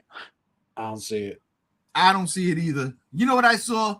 I saw Eternia. I saw Eternia. Bro. Okay, I don't know Eternia. So where were you in the early 2000s when the reboot show came out? Watching Dragon Ball Z. Fucking loser. I don't mean that. That was just for comedic effect. I do not mean that, because I was watching Dragon Ball Z too. I'm just saying. I was watching Dragon Ball Z too. It's not even right. I was watching this and Dragon Ball and Armada and you get it. I was like, that ain't my He-Man. That ain't my He-Man. But this Goku fella. Yeah, I was like, that was it, man. What a fucking gatekeeper I was for the 80s nostalgia back then. I ain't watching this shit. I bought it. I own that series. I bought it legit. I didn't even know it came out. Fuck me. Yeah, no, I did. Nice DVD set. I never watched the whole thing. Like, I feel like this would be a really good introduction to like the more lore aspect of this franchise, and it'll probably get me curious to watch the less toy commercially like early 2000s show or like the Netflix series that they have. You could stay away from the Netflix series. Pilot, I flew, I watched them. You could stay away from those. I will say this. One of the things I enjoyed about those Netflix shows was when I was watching the first season, Wingstop was Thigh Stop, and they had the nice, beautiful, crunchy thighs. They don't do that no more. All right. That was a fat joke. Sorry. But it's fine. It's fine. But yeah, just, you know, looking at it from that angle, I don't particularly agree 1000% with the Marvel movieisms. Like, not really. Like, at the end of the day, this seems more like a more competently made version of the original Masters of the Universe movie from the 80s. What? No, it doesn't even come near that. It is a straight adaptation of the cartoon. So Prince Adam actually came from Earth? No, his mother did. Yeah. And he wore. But did he spend any amount of time in the actual lore of the cartoon on Earth? Yes, during the Christmas special, he met Santa Claus. And that's pretty much it. That's pretty much it. Okay, so just like the original movie from the 80s, we start on Earth where fucking Prince Adam is trying to blend in with human society and shit. And where you going with this? That's not what happened in the 80s movie, bro. No, they all got transported to Earth. On Earth. They transported had to the Earth. key, the cosmic key. He played the tune, whatever the fuck it was, and then they went to Earth. Yeah, they took Eternia to Earth. This is taking Earth to Eternia. Yeah. Listen, I've seen this kind of plot before, where motherfucker main character is on Earth and he's from somewhere else, and 9 times out of 10 in that plot, motherfucker doesn't know or remember that he's an alien. But then things happen and he goes and then he starts remembering who he truly is, and then he fucking takes up the power of friendship or whatever the fuck and becomes the hero. But what I liked about this is that he already knew. He knew that he was from Eternia. He missed his home and he wanted to go back. He didn't like being on Earth. And I like that. I did too. I like that idea, and I hope there's not a lot on Earth. I would say there's about 15 minutes, maybe 20 on Earth. I would say 20. 20, because in that first teaser, we saw Beastman on Earth. We saw Beastman on Earth. Beastman wasn't in this trailer. Drove me crazy. You know who else wasn't in this trailer? Or the last one? Orko. Where the fuck is Orko? Now, I'm not saying nothing, but I love me some Orko. Please, someone deliver. Rob, I'm sorry. Please, what did you think of this trailer? Well, early 2000s He-Man was my He-Man for a better part of my life. But I did have a shit ton of the original fucking series on hand-me-down VHS tapes. Oh, nice. It was Flintstones Kids, He-Man, Scooby-Doo, Tom and Jerry, and then whatever the fuck came after. So I was introduced to He-Man at a very young age, and the 2000s cartoon came out. I'm like, hey, I want to watch this. Then I saw a live-action movie, and I wanted to fucking legitimately shove a Hot Wheel in my ass, Ryan Dunn style, R.I.P. King. Oh, my God. So I've been very much like in the know and enjoying that of He-Man and Masters of the Universe as an IP for a majority of my lifetime. And if you know anything about this movie, it was going to be a Netflix movie. It was going to be another movie. It was going to be this. It was going to be that. It was going to be a She-Ra movie. It was going to be a million different fucking things. So the fact that this trailer comes out and is not only legible, but has the fucking sauce, despite the fact that it's been in development hell as long as the Meg was, I'm very much convinced that this is like summer movie of the year for me. I'm very much convinced because I'm sorry, I gotta say it. Jared Leto is trying. I dig his Skeletor voice. The design is so fucking good. It's not mashed potato face from the live action movie. It's actually fucking Skeletor. It's so hard to hate because it's so good. Leto's putting on a voice that actually fits. And like Gam Gam said, I wasn't expecting bro to be like, nah, He-Man. I'm not nice. Like, you know, we knew it wasn't going to be like that. We will get a laugh. I do believe it. Because Travis Knight, the director of this fucking thing, the director of Bumblebee, Kubo and the Two Strings and more, the man knows what he's doing. I mean, look at this. Look at his fucking design. This is an animation cell that was put through the CGI animation team machine. And it feels and looks like Skeletor, and I fucking love Skeletor. Full disclosure, Skeletor is one of my favorite villains, bar none, of all fucking time. Top 5, easy. Original cartoon, hammed it the fuck up, still evil. 2000s reboot, still hammy, just a little bit more fucking evil. Live action movie, face looked like fucking mashed potatoes. I don't know what the fuck they were doing. Here is Skeletor. This is legitimately and obviously fucking Skeletor. And I'm going to say it again. Jared Leto is trying. He's not just talking with his voice. He's using a voice. And it feels like Skeletor. It actually feels like Skeletor. It doesn't feel like some person who's voicing him is doing another voice and then just simply deepening it and talking like this. Dude. There's a take. And that was the take. When in this trailer, Skeletor says, "The universe shall quake in my shadow." Bro! Stop it! Stop right there. That was not Jared Leto. Who was that? What? When he says, "You have the power, but you're too afraid to use it," I was completely convinced it wasn't Jared. It's Jared Leto. It's Jared Leto.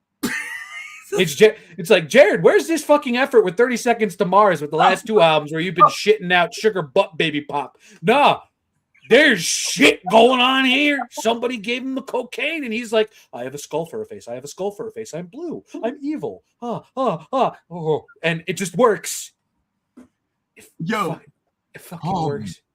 Come, break me down, He-Man. Bury me. Okay, but I got some real shit now. I want to hear that version. Visually, the movie looks fucking awesome. It's nice to see a movie that takes place in a technologically advanced world, that it's not all just gray. There's color. I like that there is a huge assignment of color to multiple characters. Skeletor, purple, He-Man, the white and the yellow. I love the way that Evelyn looks. I love the way Man-at-Arms looks. Idris Elba was such a fucking goddamn choice. Everybody that we've seen so far, it feels like Travis Knight looked at an animation cell, looked at some comics, looked at some toys, and it's like, we're going to do it like this. And then that's when I have to get on my knees and bow down because the man understands it. Respect your source material. Embrace your source material. You don't got to make it dark. You don't got to make it gritty. Nope. You don't have to make Skeletor talk like this, brother. You don't have to do none of that shit. Did you just bane us? I just baned you, yes. And that's one of the things that I love about this. We get fucking musical cues. We get shit that we saw in all of the fucking cartoons. We see fucking Castle Grayskull. We see it all. And none of it feels as if it's trying to handicap itself. It feels like a proper representation in the year 2026. And that is my biggest love of this. It's embracing where it came from. It is not embarrassed of where it came from. It knows it's going to sell fucking toys. It knows that it's going to get everybody who knows this fucking IP horny, hard, wet, sandy, and everything in between. And I respect that so fucking much. This is one of my most hyped movies of the year. One of the biggest complaints I've gotten from, my generation, that's not He-Man. He's too skinny. That's not He-Man. Here's my thing. And I think in this trailer, they kind of showed it. I think there's an evolution to He-Man in this movie. Now, I don't know how that's going to look, but where we've come with special effects and CG, I think he's going to bulk the fuck up. When Skeletor says at the end, you have the power, but you don't know how to use it. And he goes, yeah, I know how to use it. I think that right there was the fucking cue. By the power of Grayskull. Bam! And then we're going to get a legit He-Man. I hope. But at the same time, I don't mind. Because everything you just said, Rob, about what this is exactly that. Eternia, for instance. Oh my God. Like, people, like, honestly, because I took it for granted. I watched damn near every fucking episode of He-Man when it came on back in the 80s. Like, I was there, glued to the fucking TV. That was He-Man. It was time to watch. That Funimation thing hit, and then He-Man, like, I was in. Eternia is its own kind of character. It was very vibrant. It was very colorful. And yet, at the same time, it was like the same 4 or 5 colors. And they nailed that in this trailer. The blue, the yellow, the red, the orange, like it's all there. It's Eternia. That's what Eternia looks like. And I'm like, oh, fuck, they did that. But here's, you know what? This is what really got me fucking open, because I owned both of them. I had both of these play sets, and good God Almighty, stop the fucking press. Yeah.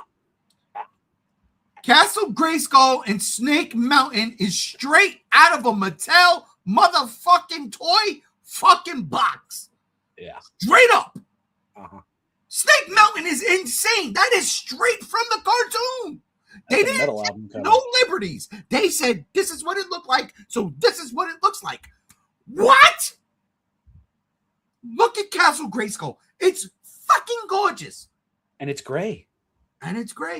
How do, I can't lie. I like green Grayskull because the toy's green, the cartoon it was green, but it doesn't matter. That's what it looks like. Yeah. So don't tell me we can't do it. Don't tell me that shit, because Travis Knight, he did it. You know what Travis Knight did? He made the motherfucking Transformers look like the motherfucking Transformers. And it was awesome and perfect. So stop. Like that dead bullshit. It's fucking bullshit. This is what we're getting from a director who, you know what? I don't even know how old he is. I'm going to look him the fuck up right now. That's it. I should have done this before. I should have done my homework. But I'm going to do it live here. Travis Knight. Yes. 52. His old motherfucker. He older than me. But he knows the shit. So he was a teenager when He-Man was coming out. He was 10 years old when He-Man came out. 10. He was in. He knew. And good God Almighty, man, honestly, oh, shit. Dare they tap him for Thundercats? I don't know. I don't want a Thundercats right now. You know what I want more of? I want more of this. Yeah. I want a MUTO trilogy before I want Thundercats from Travis Knight. Absolutely. Because you know what? We're not getting Thundercats from Travis Knight, right?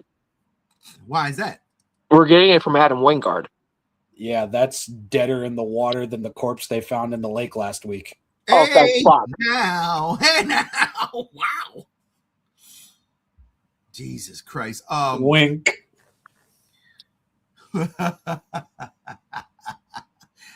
This is an amazing. I just can't. I mean, literally.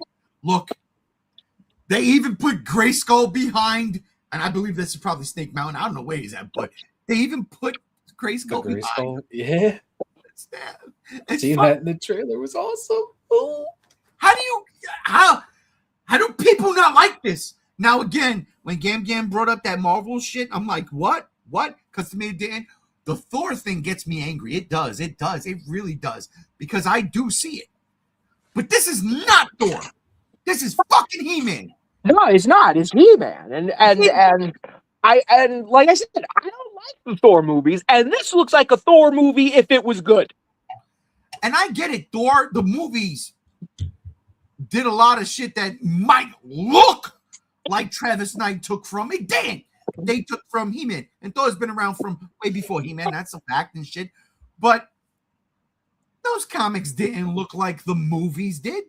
No, all right? They did not. If anything, those movies took inspiration from He-Man and the Masters of the Universe. Okay? And now this is just He-Man reclaiming its throne. That's the way I look at it. That's the way this Gen Xer is going to look at that scenario. God, look at this fucking thing. He has the power. My God. Bro, this trailer was just chock full of so many things that I think so many people wanted to see, and it's just like the perfect sales pitch. It's like, here we are. We're leaning into it heavy, and we're going to have fun. Thank Christ. Remember when the FCC and the government cracked down on this shit because they was like, wait a minute, all these things are 30-minute toy commercials. What are we doing? Guess who's back? Back again. Give it to me. Listen, because not for nothing, when Mattel comes out with whatever their fucking gold standard line is, whatever that's called, and these things roll out on the market, Soon. Gonna be peak. I might have to get me a fucking He-Man and a Skeletor. I might have to. I mean, they already showed off their toys for the upcoming movie, right? We seen them already? Yeah. Just the collector line stuff, not the retro stuff yet. Because that's reported to be part of it. And you know what? I didn't even get to Cringer. The fucking Cringer was roaring in the trailer exactly like he roars in the cartoon, using stock roars. You see, they didn't try to say, you know what we did? We took an ostrich, a bald eagle, a fucking red robin, we put it all together, and we made this new sound. And they didn't do that. They said, you know what worked? The motherfucking stock roar they used in the 80s. Put it in the movie. Oh, there we are. There we are. I mean, like, is it that fucking hard to get something that sounds like this? Oh shit, it's slow. Thank you, Rodan. Fuck, I'm just asking for fucking friends. Or me personally, I'm tired of asking for friends because they don't stand up to me. I'm asking for myself. Travis Knight did it. He did it. He just said fuck it. He just said fuck it. So you're asking for Travis Knight to direct a Rodan Monsterverse movie. That's what I'm hearing. I'm asking for Travis Knight to direct anything in the Monsterverse at this point right now. That just said it, yes. Because I think the man knows. I think the man has a pulse on the genre. I think the man is just not embarrassed to be making a movie that's not going to be Oscar bait. And I appreciate him for that. Honest to God, I that right there, that statement, not embarrassed. I think that is it. That is there's no other way to say it. That is the perfect encapsulation of everything. Oh my God, that is fucking perfect. He's another Doherty, bro. He's a fanboy. And you can tell just like looking at this trailer. You can tell it's so fucking obvious. And the fact that he's got 2 movies coming out this year is fucking nuts. What's the second one? It's another stop motion film from his Lakia studio. Oh, it looks pretty fucking cool.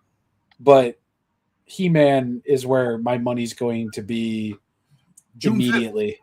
Yeah. Like no bullshit. I'm probably gonna go to the midnight for this and just see it on Thursday night. Because if they do Castle Grayskull or Snake Mountain popcorn buckets, it's over for me, Prime.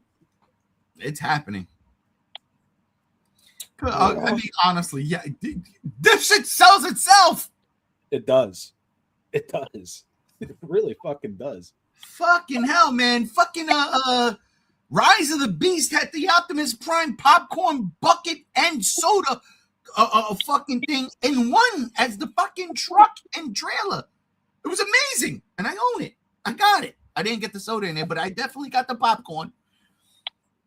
Oh my God. All right. Let's get to some comments. Let's. Ooh, here we go. All right. Spider-Man said. Okay, I'll do it. Oh shit! Sorry. Spider-Man says, "I'd like to watch them with you too." All right, that was for the trailer things. All right, Spider-Man. Well, we'll make a blood pact. Like I said, blood oath. Storm Russo says, 666 pick up sticks. Indeed. Yeah.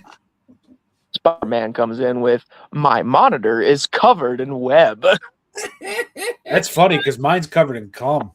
Oh, wait, there's more. Storm Russo, G1 just came. It might be true. Cheryl Potter says, yeah, it reminds me of Thor Ragnarok.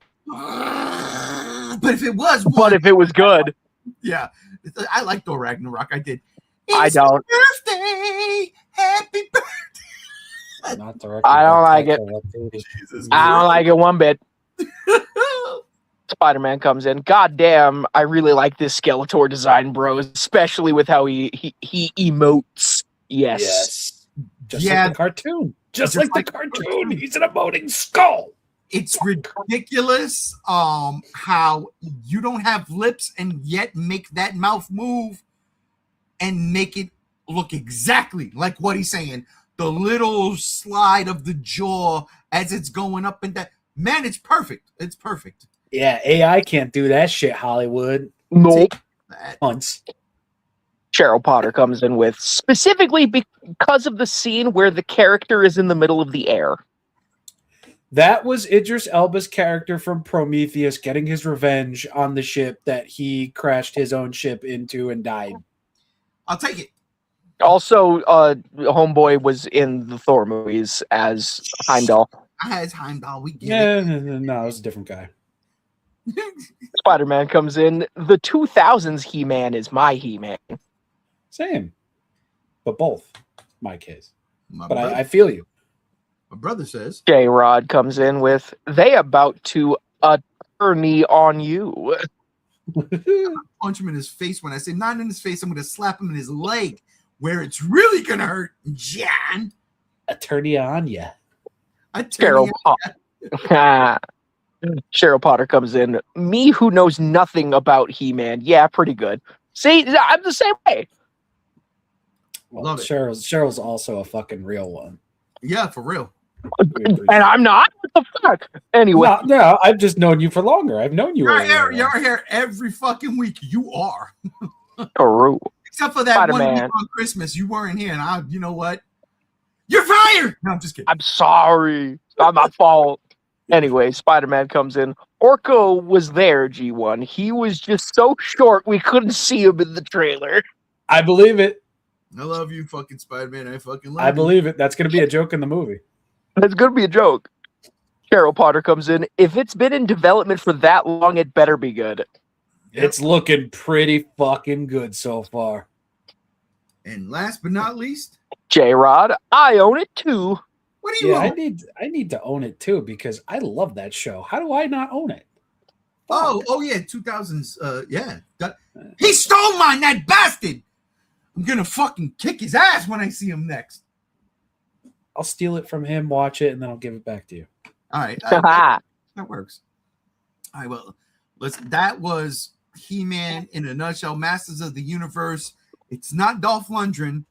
And I do like that Dolph Lundgren. I'm sorry, I do. I didn't know that shit was a He-Man movie because it said Masters of the Universe. And I swear to God, even though in the cartoon it says He-Man and the Masters of the Universe, I never paid attention to that last part. Never. It was always He-Man. It was always He-Man.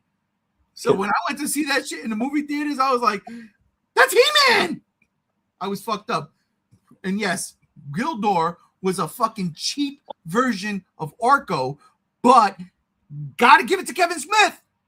Kevin Smith put Gildor in the fucking anime, so Orko and Gildor met, and that was dope. I gotta be honest, that was fucking dope. I really did like that. I even kind of listen. I can't lie. I did like the Netflix shit. I did. At the end of the day, I wasn't mad at it. It was all right. No, don't get me wrong. It wasn't like the best thing, but I wasn't mad at it. I'll put it like this. I wasn't one of those people that was like, oh, you promoted He-Man, but I got Teela. I was okay with it. She's an integral part to He-Man in the 80s. So, yeah. She is, yeah. I'm not going to deny that. It's just, a couple of fucking things. Fucking show. Oh, he's talking about the Prime button. Oh, get out of here. All right. All right, we're about 2 hours in. We got one more topic to talk about, ladies and gentlemen. I'm sorry I got to keep you guys here for a little bit longer, but we do. What are you apologizing? It's Friday. Don't apologize. It's true. It is Friday. It is fucking Friday. There's been some shit going down, ladies and gentlemen, over the past couple of weeks, or the past week, I would say. We know that there has been several screenings for Godzilla Kong Supernova. We know that. That's where we're going. But this latest one is very interesting because the last time we talked about Godzilla X Kong Supernova, we were talking about how in that screening, Space Godzilla was supposed to be the herald of something bigger and better, and that they showed it, and that Space Godzilla was on a born on a space station and all this fun stuff. But now, apparently, with this new screening, and trust me, I'm just stealing this shit from people who have already posted this stuff. So none of this news is new except for here on the channel. So hopefully it's new to you. God, I can't even talk right. New to you? Yes. But we've got some new information on Godzilla X Kong Supernova that I find very intriguing and interesting. The bear is kicking in. It's Friday.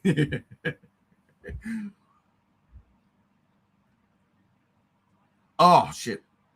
Rob! Yeah. Save me. From what? Exactly what I'm trying to do here. Talk about anything you've heard in regards to like all these other channels posting about the new screening that just dropped like a week ago or 2 weeks ago. Like anything new that's coming out. What do you think is real? What do you think is not? Well, I do think it's kind of ironic that every time a screening happens, there's leaks, and there's some things that are right, there are some things that are wrong, or vice versa. Couldn't tell you, don't know. But I have heard some interesting things from the more recent leaks about, Space Godzilla and actually being a threat, which is fucking nice, and a couple of the other things that may or may not be true, because who can know, who could tell, who will know if I die, all that good shit. And I'm going to be real. I'm going to be so fucking real right now. I'm not going to sit here and tell you that, Godzilla Kong is a flawless movie. But I enjoy it. Not as a guilty pleasure or anything like that, but I enjoy it.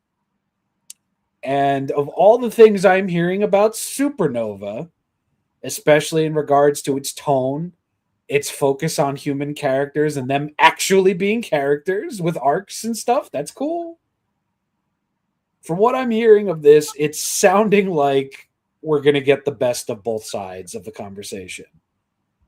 And I think that is probably the most important thing, because, one of the things that I don't like about GXK is that it plays into the public's perception of just like, this is what a Godzilla movie is. And I know that sounds pretentious as fuck. I know, believe me, I know. I cringe just saying it. But I like having my cake and eating it too. And from what I'm hearing of Supernova, that's what it's sounding like. Having your cake and eating it too. Icing is always good on a cake, by the way. Icing is always good on the cake. And if you don't have icing on a cake, it's just a fucking pie with multiple levels. Stop lying to yourself, Karen. But yeah, I mean, there's a lot of fantastical shit going on. I mean, about fucking Space Godzilla being this fucking behemoth.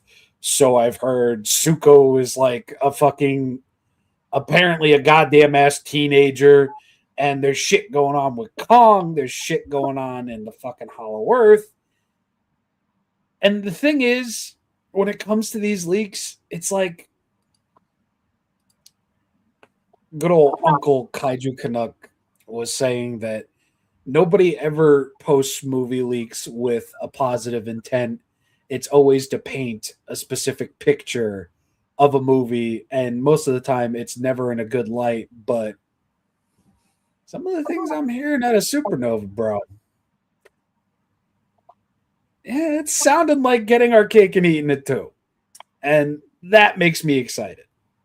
One of the things that kind of like threw me for a loop was the idea that, well, not the idea, the fact that what we heard about the movie in the last set of leaks, which was around Super Bowl, as opposed to what, like 2 weeks ago, was they've taken things out.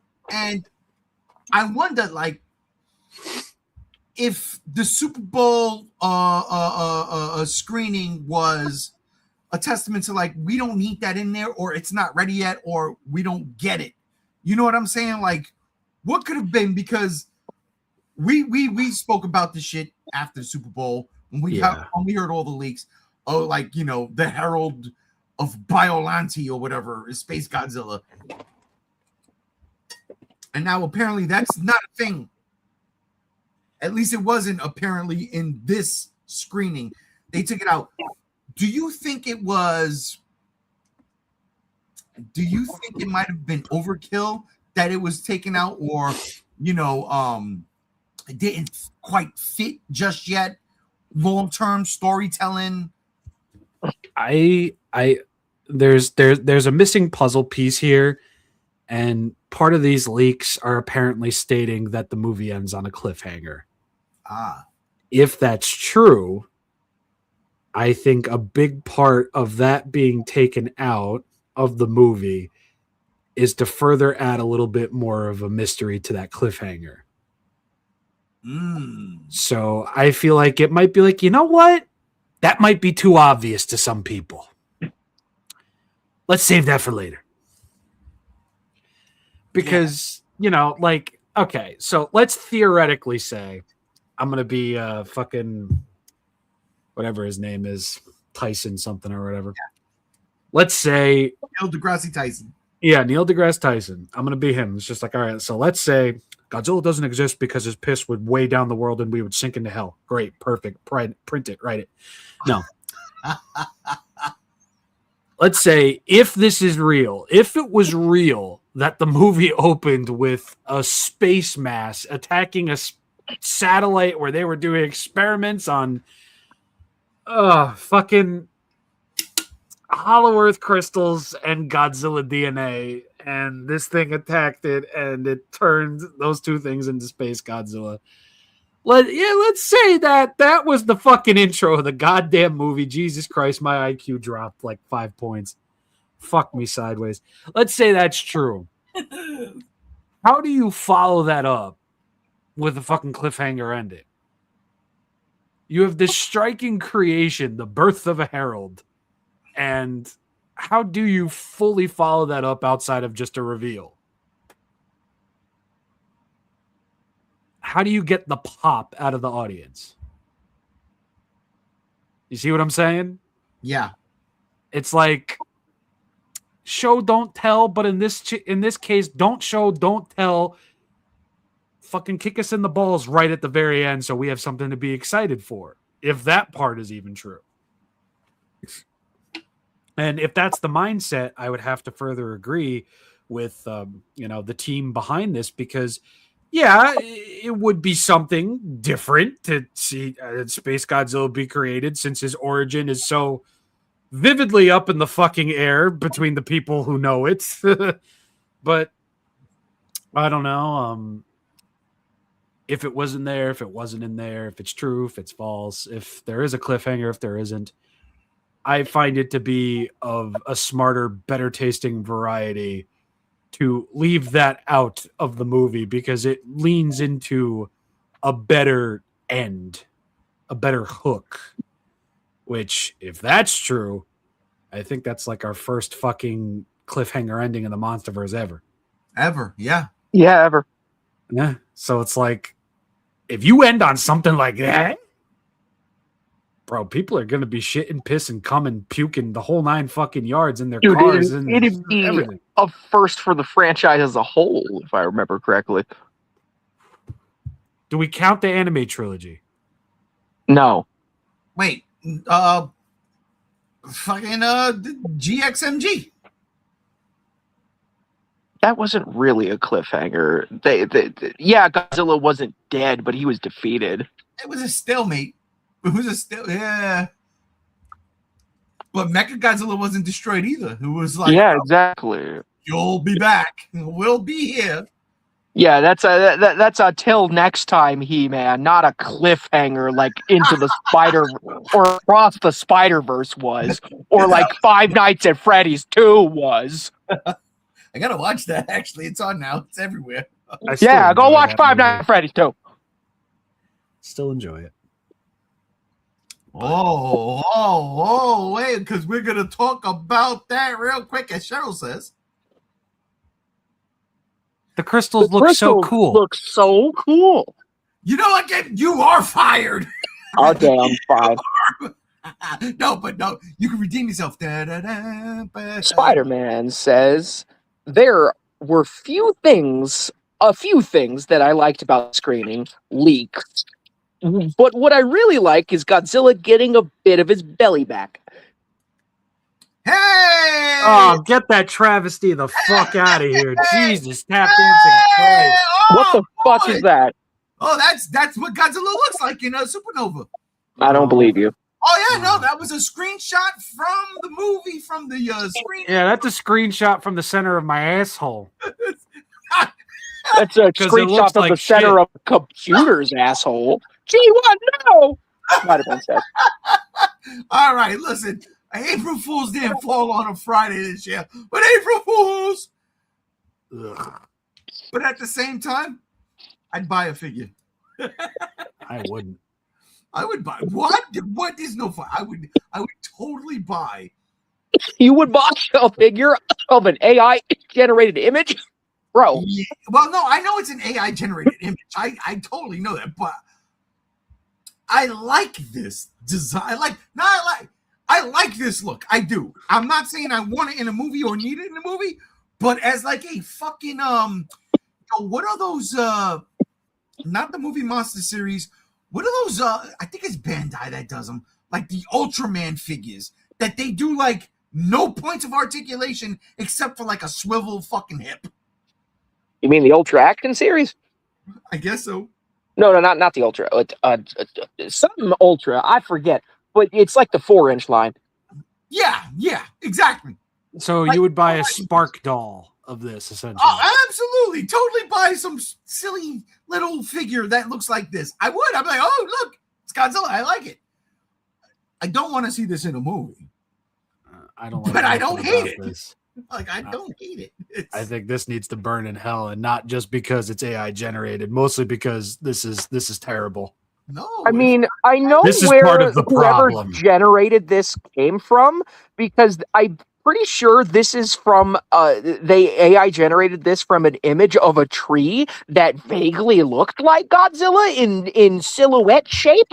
And like everybody and their mother would make a fucking engagement bait fucking Twitter post about it and say, "Oh, what does this look like? Does it look like a giraffe or that?" And then everybody in the comments says what it actually looks like, which is Godzilla. And then somebody just went in AI and just made it actually Godzilla.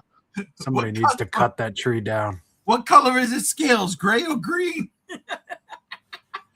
I like it. I gotta be honest. I can't lie. Whoever did this, kudos. I am with it. But it's like yeah, it looks like 154 feet. About right. It's like 154 feet of bullshit. Nah. That's just a normal ass telephone pole. He's no taller than fucking 80 feet here. Okay, I'll take it. Listen. Some rando guy out there, rando person out there with a fucking 3D model printer or whatever, 3D printer. Make this. I'll buy it. I would buy it. And I'll do my first figure review on this. I swear to God, if this thing ever came out, Rob, I shit you not. Dude, I'd rather just get you the Mexican bootleg of Godzilla 2014. No, I like this guy. I really like this. I do like this look. I do. It's weird. I like it. I like Troglodyte Goji go hard. Trog Goji. Goji. Yo, y'all don't understand. In the 80s, we didn't have Godzilla figures like we got now. Yeah, you did. You had the Imperial Godzilla. Okay, we had one Godzilla figure. One! But everything else was a bootleg. You got to understand. We had bootleg figures. This is a bootleg figure. And this is one that I was like, well, it looks like Godzilla legit. Bro, bootleg figures look better than this. Probably not. I've had a couple of bootleg figures. Hell, I had a lizard. Are you turning into an AI, bro? No, absolutely not. You know I hate AI, but I like this one. I do. I'd buy a figure of this thing. I would. Titanic Creations won't do it, but if they did, automatic. Let's get back to what Godzilla should look like. Hey. As real quick, I could see this Godzilla being a beam spammer, like my Heisei Godzilla. I mean, if the leaks are to be believed, leaks are to be believed, he's supposed to be closer to Heisei Godzilla, right? If the leaks are to be believed, right? Exactly. And Cheryl Potter comes in. Wasn't it Super 7 that we unboxed that could only move the head and arms? Ray collects those religiously, so he's thinking of something else. Oh, wait a minute. If this shit was a Super 7 reaction, Rob, you know I'd be all over it. I'd buy 1 billion of those things. Not 1 billion. I ain't got that money. I'm not an oil tycoon who's going to war with a certain country. No. But I'd buy at least 10. And you know what? Because I love y'all so much, I mail one to you. On Christmas, I'll mail one to each and every one of y'all. Every one of you. You get a fucking phony Godzilla. You get a phony Godzilla. I would do it. Well, thankfully, we're going to get Neo Hedorah before we ever see something like this thing. So, real quick, shout out to Rob on the Neo Hedorah thing. Rob, would you explain that story for the people? Sure. I'm good friends with Kaiju Canuck, and he had told me that he was going to be interviewing Brian Flynn of Super 7 rather soon. So I was like, yo, could you, just as a favor to me, could you show this to Brian and ask him if he would ever make this? And it was a picture of Neo Hedorah from Godzilla Island, which is a TV show where all the kaiju were just Bandai figures, and they went in and customized a bunch. And one of them was a blue and pink Hedorah, which has never been recreated in any way, shape, or form, ever.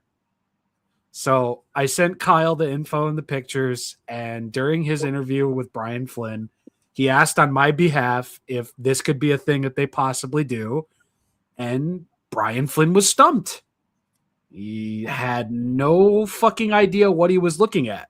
And, that's, a little bit of pride on my chest with that one, because it's like Brian Flynn is older than me. He knows a lot more than me, current and back in the day entirely. And he responded exceptionally favorably. And he said, well, I feel like this needs to be done now, doesn't it? And he did say, well, Rob, you win. So we might get a Neo Hedorah Super 7 reaction, and it might be all my fucking fault. And that's a beautiful thing, because as I collect reactions and I have a fucking Hedorah fetish, I don't know why, but I do. That'll be one that's going on the wall. But before it does, I might have to buy 3 of them, because Rob's got to sign one. Yeah, dude, I'll do it for sure.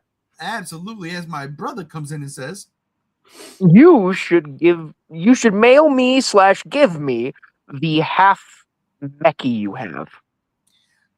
You should get slapped in your fucking thigh, because we could have went tomorrow and got tats, but no, you want to go today. But we're not going to get it today.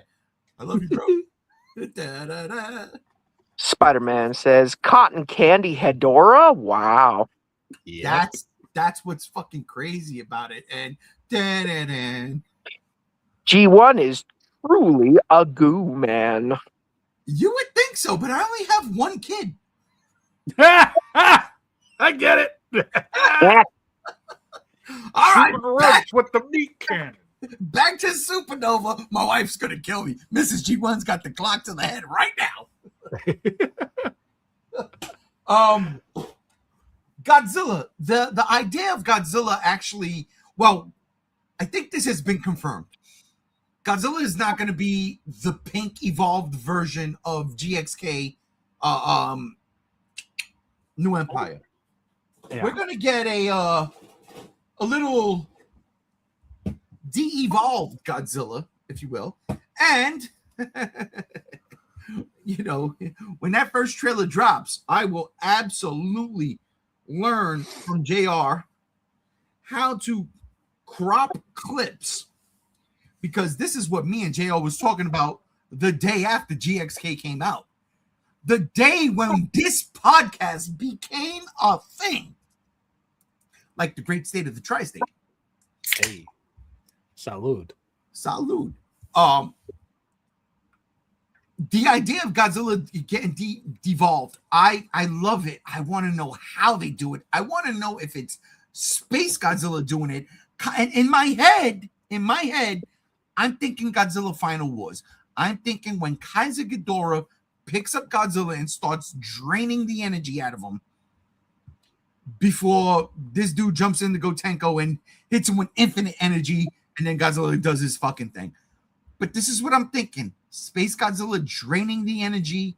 Hell, maybe fucking even Orga 2000 style. You know what I'm saying? Yes. Siphoning energy out of Godzilla, which changes him. But how, if that's the case, do we go about doing that?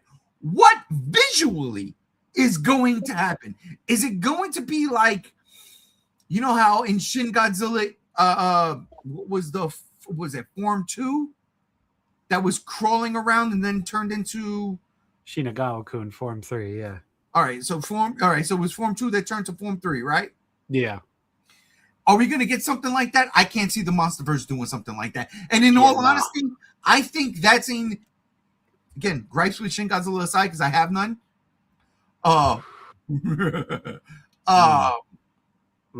That scene, I felt like, I think the director and definitely special effects artists, I think they just ran out of time.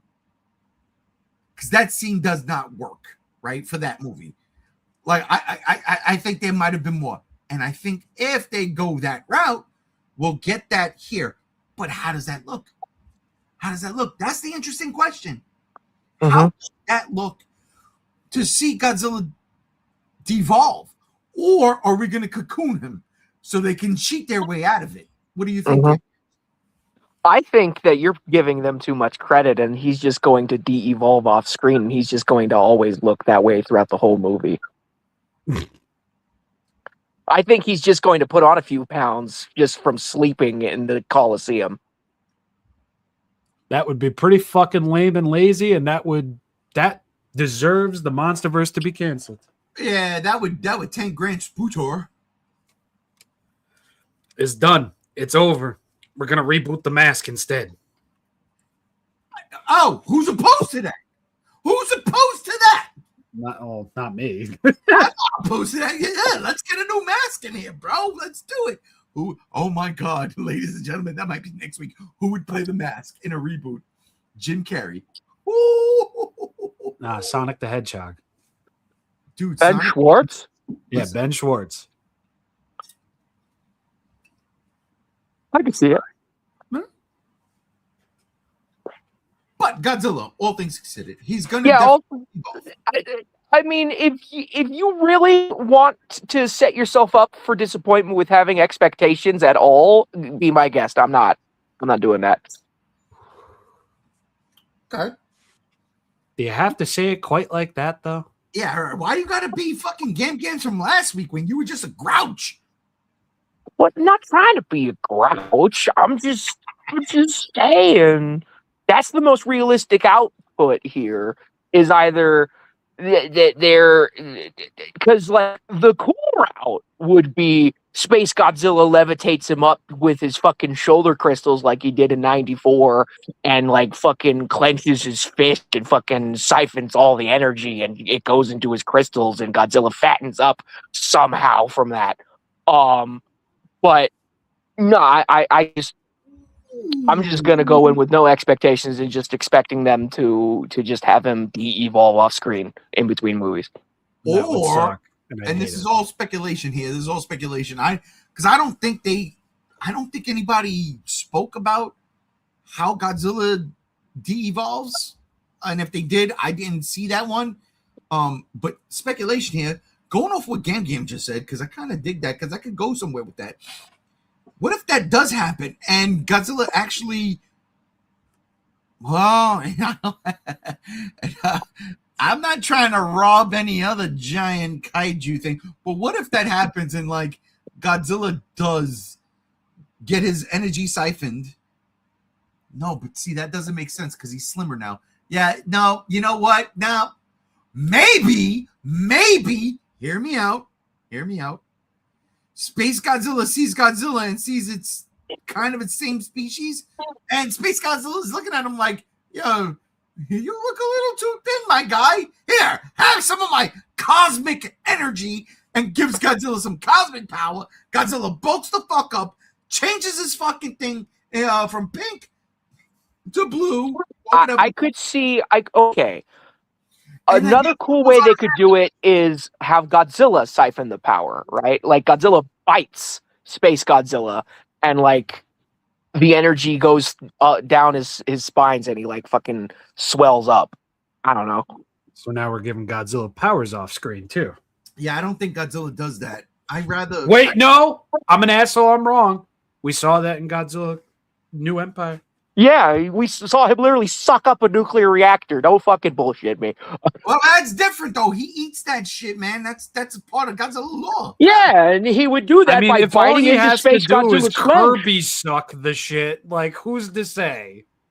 Oh, as if Godzilla sees Space Godzilla as such a threat, but he's able because but that would be weird. That would be downgrading the villain. Yeah, that would be downgrading the villain. I don't see any other route other than Godzilla de-evolving off screen, my guys. I'm just saying. Have a little bit of whimsy. Yeah. Have a little bit of whimsy. What if they bring back the oxygen destroyer?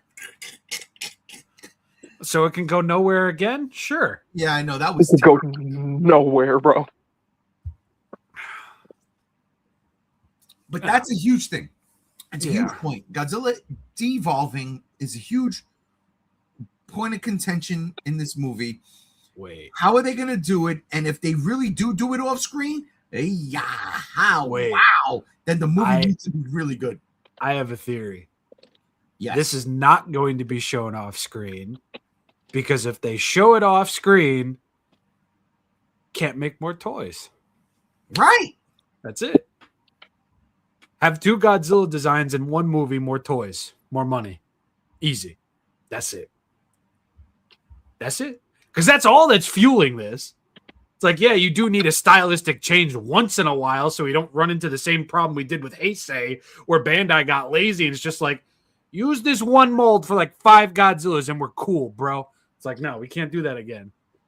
Yeah, even though only 2 Godzillas So look you the have same. that visual representation on screen specifically for better storytelling, because if this shit opens up and Bro looks different, people are just going to be like, well, who the fuck's that guy? You know, presuming that the audience are idiots. You know, you kill 2 birds with 1 stone. You give us the visual storytelling, we get toys. There we go.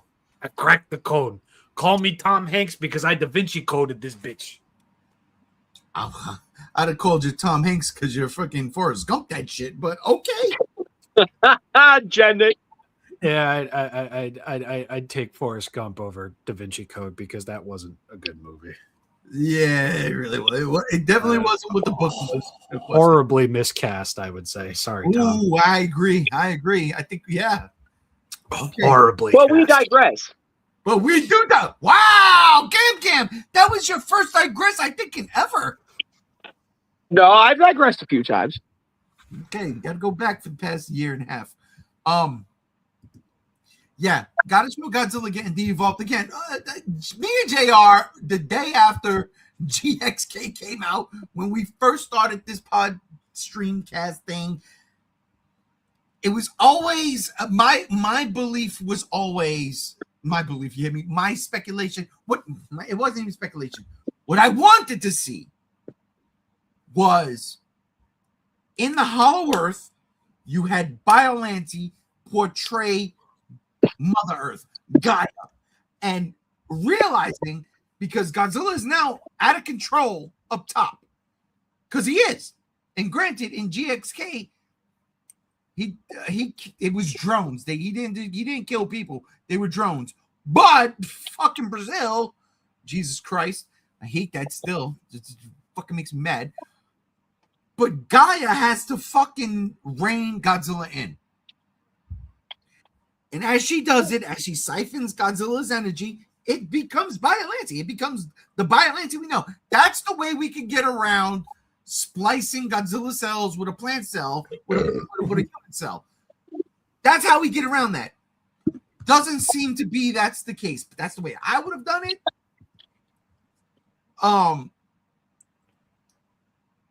The idea of Godzilla changing from that skinnier form back to a bulkier form and a different look, siphoning off of Space Godzilla, but like Rob said, it would make Space Godzilla seem weak. And then where does Kong fit in? Kong fits in because now there's one of those fucking lizards that he hates so much, but from fucking space and is fucking everything up. Oh, God. It's his problem by proxy. I know what's going to happen. And it makes me mad and it makes me sad and I hate it so much. Fusion! Ha! Shimu and Godzilla. Oh, God, no. Listen, the Monsterverse can be a little brain dead at times. I don't think it's that fucking brain dead. I'm just saying. Remember when Mothra died in King of the Monsters, and then she did the Rodan thing basically in Godzilla versus Mechagodzilla 2?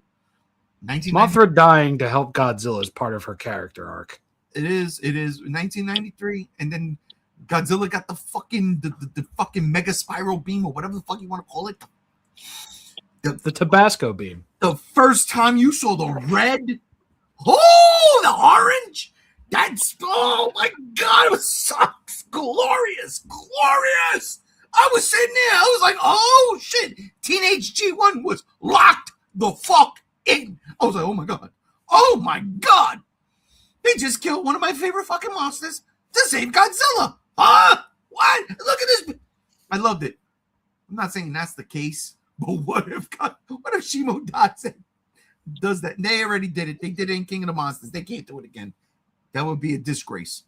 Yeah, that'd be a little creativity bankrupt.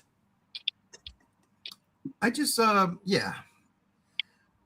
Space Godzilla. I heard some random things about Space Godzilla. Okay. Especially this go round. I heard Space Godzilla actually. That's why I love this image because I think it fits. But some of the things I've heard is Space Godzilla has kind of a Shin Godzilla feel to it. And this image right here to me was like, okay, this could be a Shin Space Godzilla type thing. The mouth, split and open and all. I doubt that's going to be in the movie, but you never know. But what do you think of that rumor? Do we yay it or do we nay it?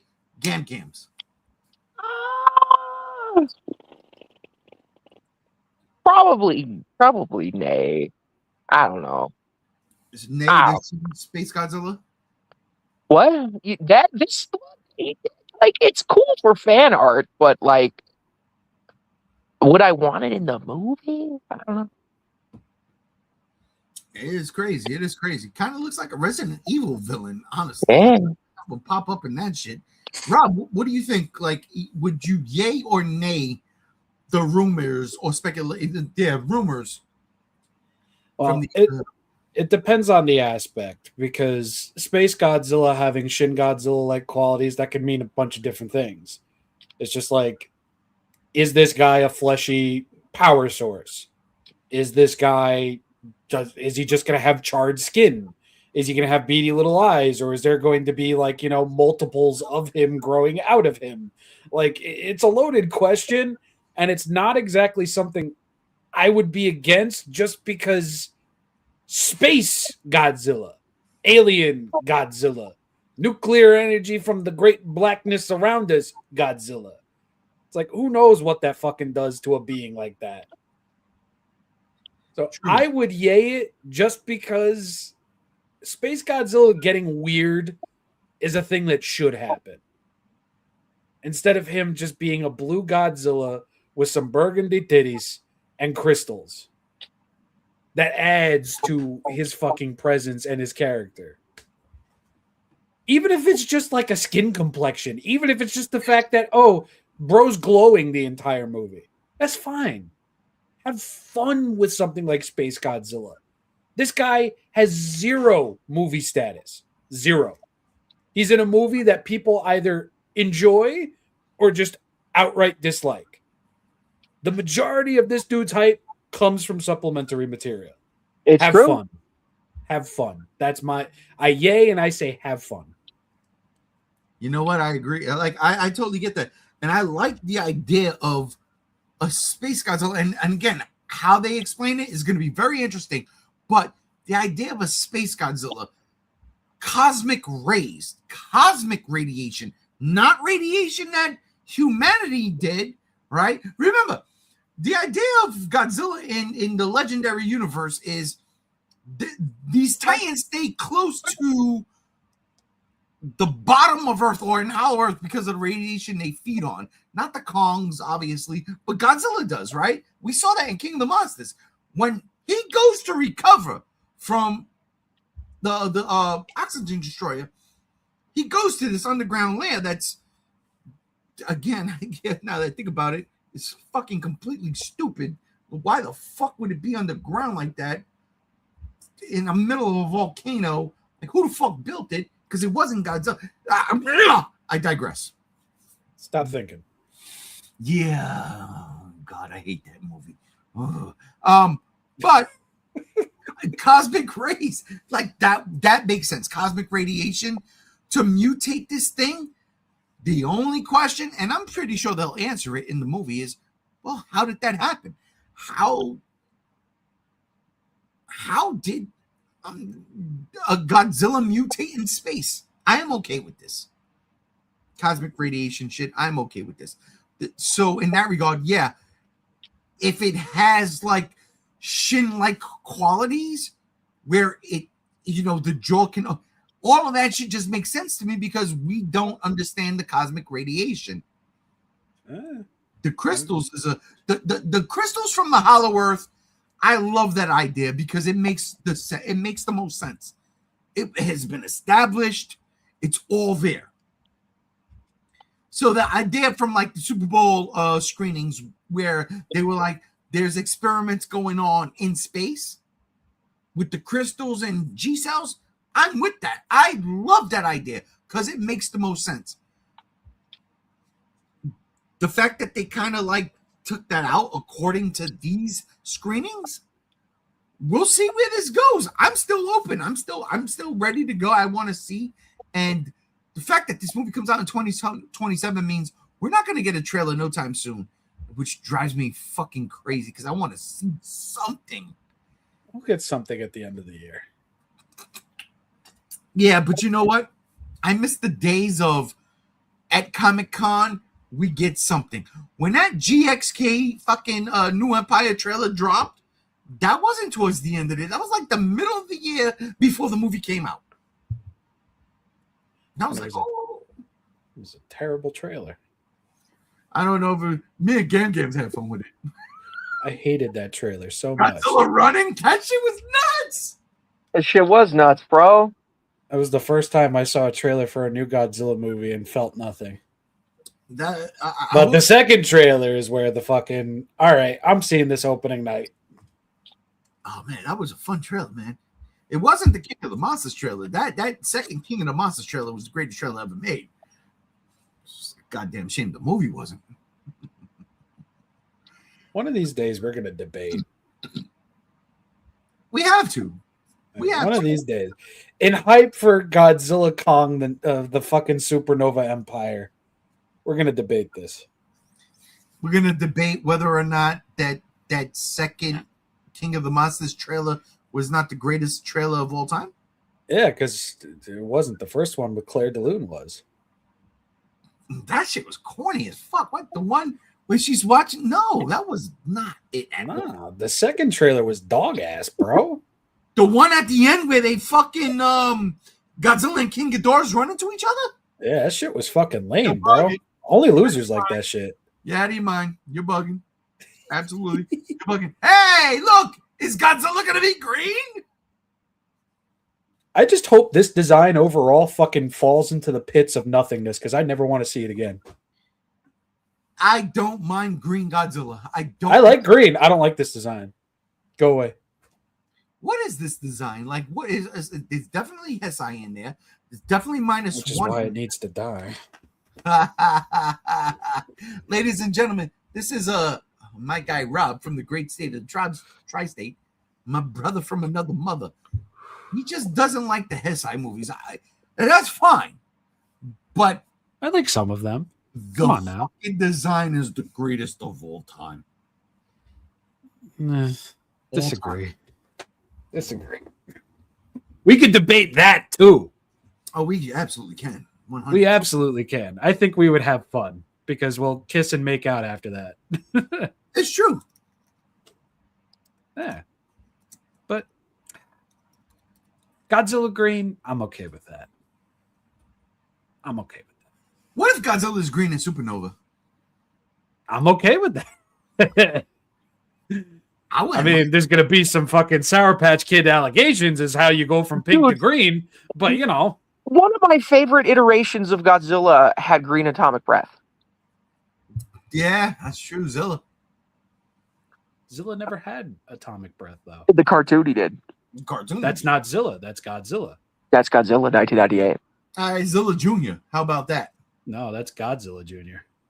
Great, what? You just said it was Zilla. What? I said that was never Zilla.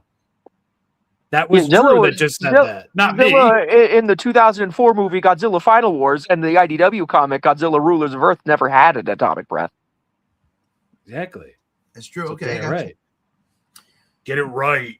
Godzilla never had a fucking atomic breath in 98 either. It was a power breath. Yeah, power breath.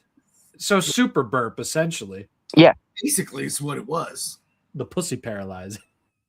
Give me green atomic breath. As we get into some comments, here we go. Spider-Man says that pointed tail, chef's kiss. Agree. We were talking about this guy right here. Yeah, that All guy. Nice. Spider-Man says, I remember us brainstorming about Godzilla fighting an enemy that would siphon his power and result in him having to fight tooth and claw back in 2014. 2024, yeah, but yeah. Yeah, that's when, wait a minute, Spider-Man, you were around that long? You've been here with us 2 years? It's your anniversary. I hate that song.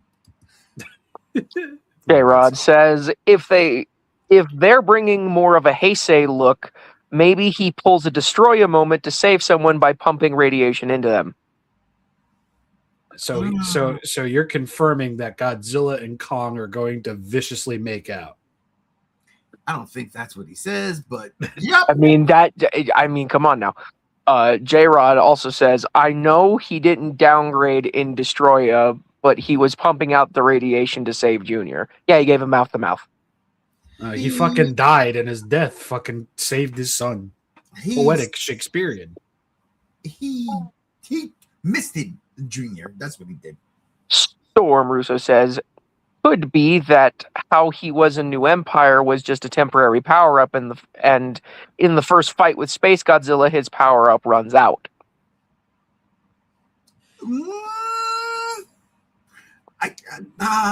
I'd say yes if I didn't think they were going to give us a newly altered design. Yeah, and honestly, once he evolved outside of the chrysalis, because he was, like Mothra, and that's a perfect example. Ladies and gentlemen, we just have to settle on the fact that we're never getting Dogoji back, and that's fine. He was around for long enough. We're getting more of him, the last of him, in Monarch: Legacy of Monsters Season 2. Yeah, no, but like Rob said, he was around for a very long time. Like, yeah, he's essentially a legacy design of the MonsterVerse now. It's like, all right, well, three movies is legit, and the show. So, Storm Roos also says could be. Oh wait, yeah, no, we just said that. Anything else? Like that the idea that his power runs out. Because once you evolve into a certain form, something's got to happen. Godzilla's gonna cocoon. That's the He's only not a way they bug. can choose this. No, He's I know not a he's not a bug, but he cocooned. Cancun? Oh my god! Yeah, I want to go to Cancun. You I down? would rather be in Cancun right now. Definitely not Brazil, but Cancun. No, he cocooned in GXK to turn into his. Really? He just took over an ice cave. No, because he was cocooned in that ice cave. He changed. How does he change back is the question. Unless he goes back to the ice cave. Who knows? He broke out of it, though. He did. Straight up old school classic. Spider-Man says, yeah, G1, that's the convo I remember when I discovered the channel. Oh my god. So, yo, Spider-Man's been around since me and JR was spewing fucking nonsense after GXK. Spider-Man, I want to say thank you for sticking with us. Seriously, thank you. And you better get on that motherfucking open mic night one day. One day we'll be together soon. One of these days, Alice. J-Rod comes in with, or maybe they tie in Legacy of Monsters and Godzilla. He has to trap something in the Axis Mundi, and he uses up radiation to close the portal for good. Boom, downgrade. Actually, I can't be mad at that, but if you're spoiling anything, John, I'm gonna slap you in your fucking thigh really hard. Really fucking hard, because I ain't watched the last episode yet. Oh, by the way, my one phrase comment for last week's episode of Monarch Legacy of Monsters is, I can't believe they just did that. And that's that. That's that. Because there's a lot to unpack. Spider-Man says, Space Godzilla not being able to fly is an interesting choice if that leak is true. Guess no beam spamming from the sky this time, and having to fight claw to claw with Godzilla and Kong. That's fine. That means that dumb bitch can't run away and explode in the sky this time. Yeah. I like the idea that this movie might be more Godzilla-centric than Kong-centric. And instead of it's like a reverse almost. Yeah, that's another thing the leaks are saying. Godzilla-centric, not so much Kong. So yeah, like Kong comes in at the end to save pretty much the day. And I'm I'm okay with that. I'm okay with that as long as Shimo dies. Oh, stop. She's a good girl. J-Rod comes in, or again, hear me out, maybe Godzilla kills and absorbs Titan X's lair in the Axis Mundi and gets his blue back. Okay, I'm just ranting. No, listen, stop it. Stop. I know you're just ranting, but he's totally going to die there. All right. J-Rod also says, I agree with Rob. I wasn't feeling it in the first trailer. See, I'm not the only one. He's a liar. He's sucking up to you. He just subscribed to your channel. Spider-Man says, I won't accept green atomic breath on any Godzilla that isn't Junior from the cartoon series. Hey, now, here's Junior right here in his evolved form. No. That right there is a double Geno. Because that's not Godzilla. That's some troglodyte shit some motherfucker thought up, squeezing his little fucking ass cheeks together after having his Monday morning fucking coffee. You know what the funny thing is? Remember when Gam Gam said this was based off of a tree? Yeah. Yeah. Look, one dorsal fin, look at that dorsal fin in the middle. That's a fucking tree. It's not even a dorsal fin. Oh yeah, I can see the dorsal fin turning into a tree. Huh. Yeah, it's fucking great. It's so good. All right, AI, we gotta love you. And there's the lame version of Godzilla Earth, everybody. Jesus Christ, on point. Godzilla Spider-Man, we got that fucking tri-state area ESPN shit going on. That shit, dude. Real time. Godzilla Earth if he was a midget. Real fucking time. That's crazy. Godzilla Earth if he didn't have the fucking sauce. All right, listen. All right, we're about 10 minutes away from being 3 hours, and I don't want to break 3 hours. But Gam's done mentioned something that I forgot about. And because I forgot about it, I forgot about it. So, damn. We'll save it for next week, I swear. Ah. Ladies and gentlemen, that'll do it for this episode of the G Show Bob the Geek Out. I want to thank everybody for joining us in the comments. Spider-Man, my brother J-Rod, fucking Mr. Ghost with the Most, Cheryl, thank you for being here. Stevie, thank you for being here. And Stevie, I'm going to get that picture up, I swear to God. And I am not lying when I say we're going to do another Thanksgiving style thing, open mic night for everybody to join. But the co-hosts, the cohorts, I want to thank y'all for being here. JR, I want to thank you. You son of a bitch. Stop stealing my trivia questions. We did it first. Oh, Gams, thanks for joining us tonight. Thank you for having me. I think he's stolen. No. No, but for real, thanks for having me. And preview for next week. Everybody who has a fucking Xbox, get Game Pass and play Super Meat Boy 3. There you go. There you go. Rob, my brother, thank you for joining. Thank you for joining me for tea time. Oh, absolutely. It was an honor to be a part of the very first ever segment of G Show Tea Time. We had a good discussion about a lot of cool things. It was nice. It was a lot of fun. This lovely day on a Friday at a certain hemisphere time frame of which we all met and became one in conversation. Resident Evil. That's gonna. I can't fucking do it for 9 minutes. Thank you so much for having me. It was a lot of fun. And dude, fucking Masters of the Universe hype 2026. Okay, I'm gonna ask y'all both a question right now. This determines if this goes on or not. Not here, but over there. Okay. Would y'all be open to jumping in the Discord channel for everybody or anybody to join? I'll hang out for a bit. Yeah, I can hang out. All right, ladies and gentlemen, we are going to go to Discord right now after this, and we're going to go to the block. So, as I jumped in and I'm already streaming, if you're subscribed, if you are a part of our Discord channel, go to the block. We'll be there. We'll be there in about 2 seconds. Ladies and gentlemen, thank you for joining us tonight. I am G1. We are out of here.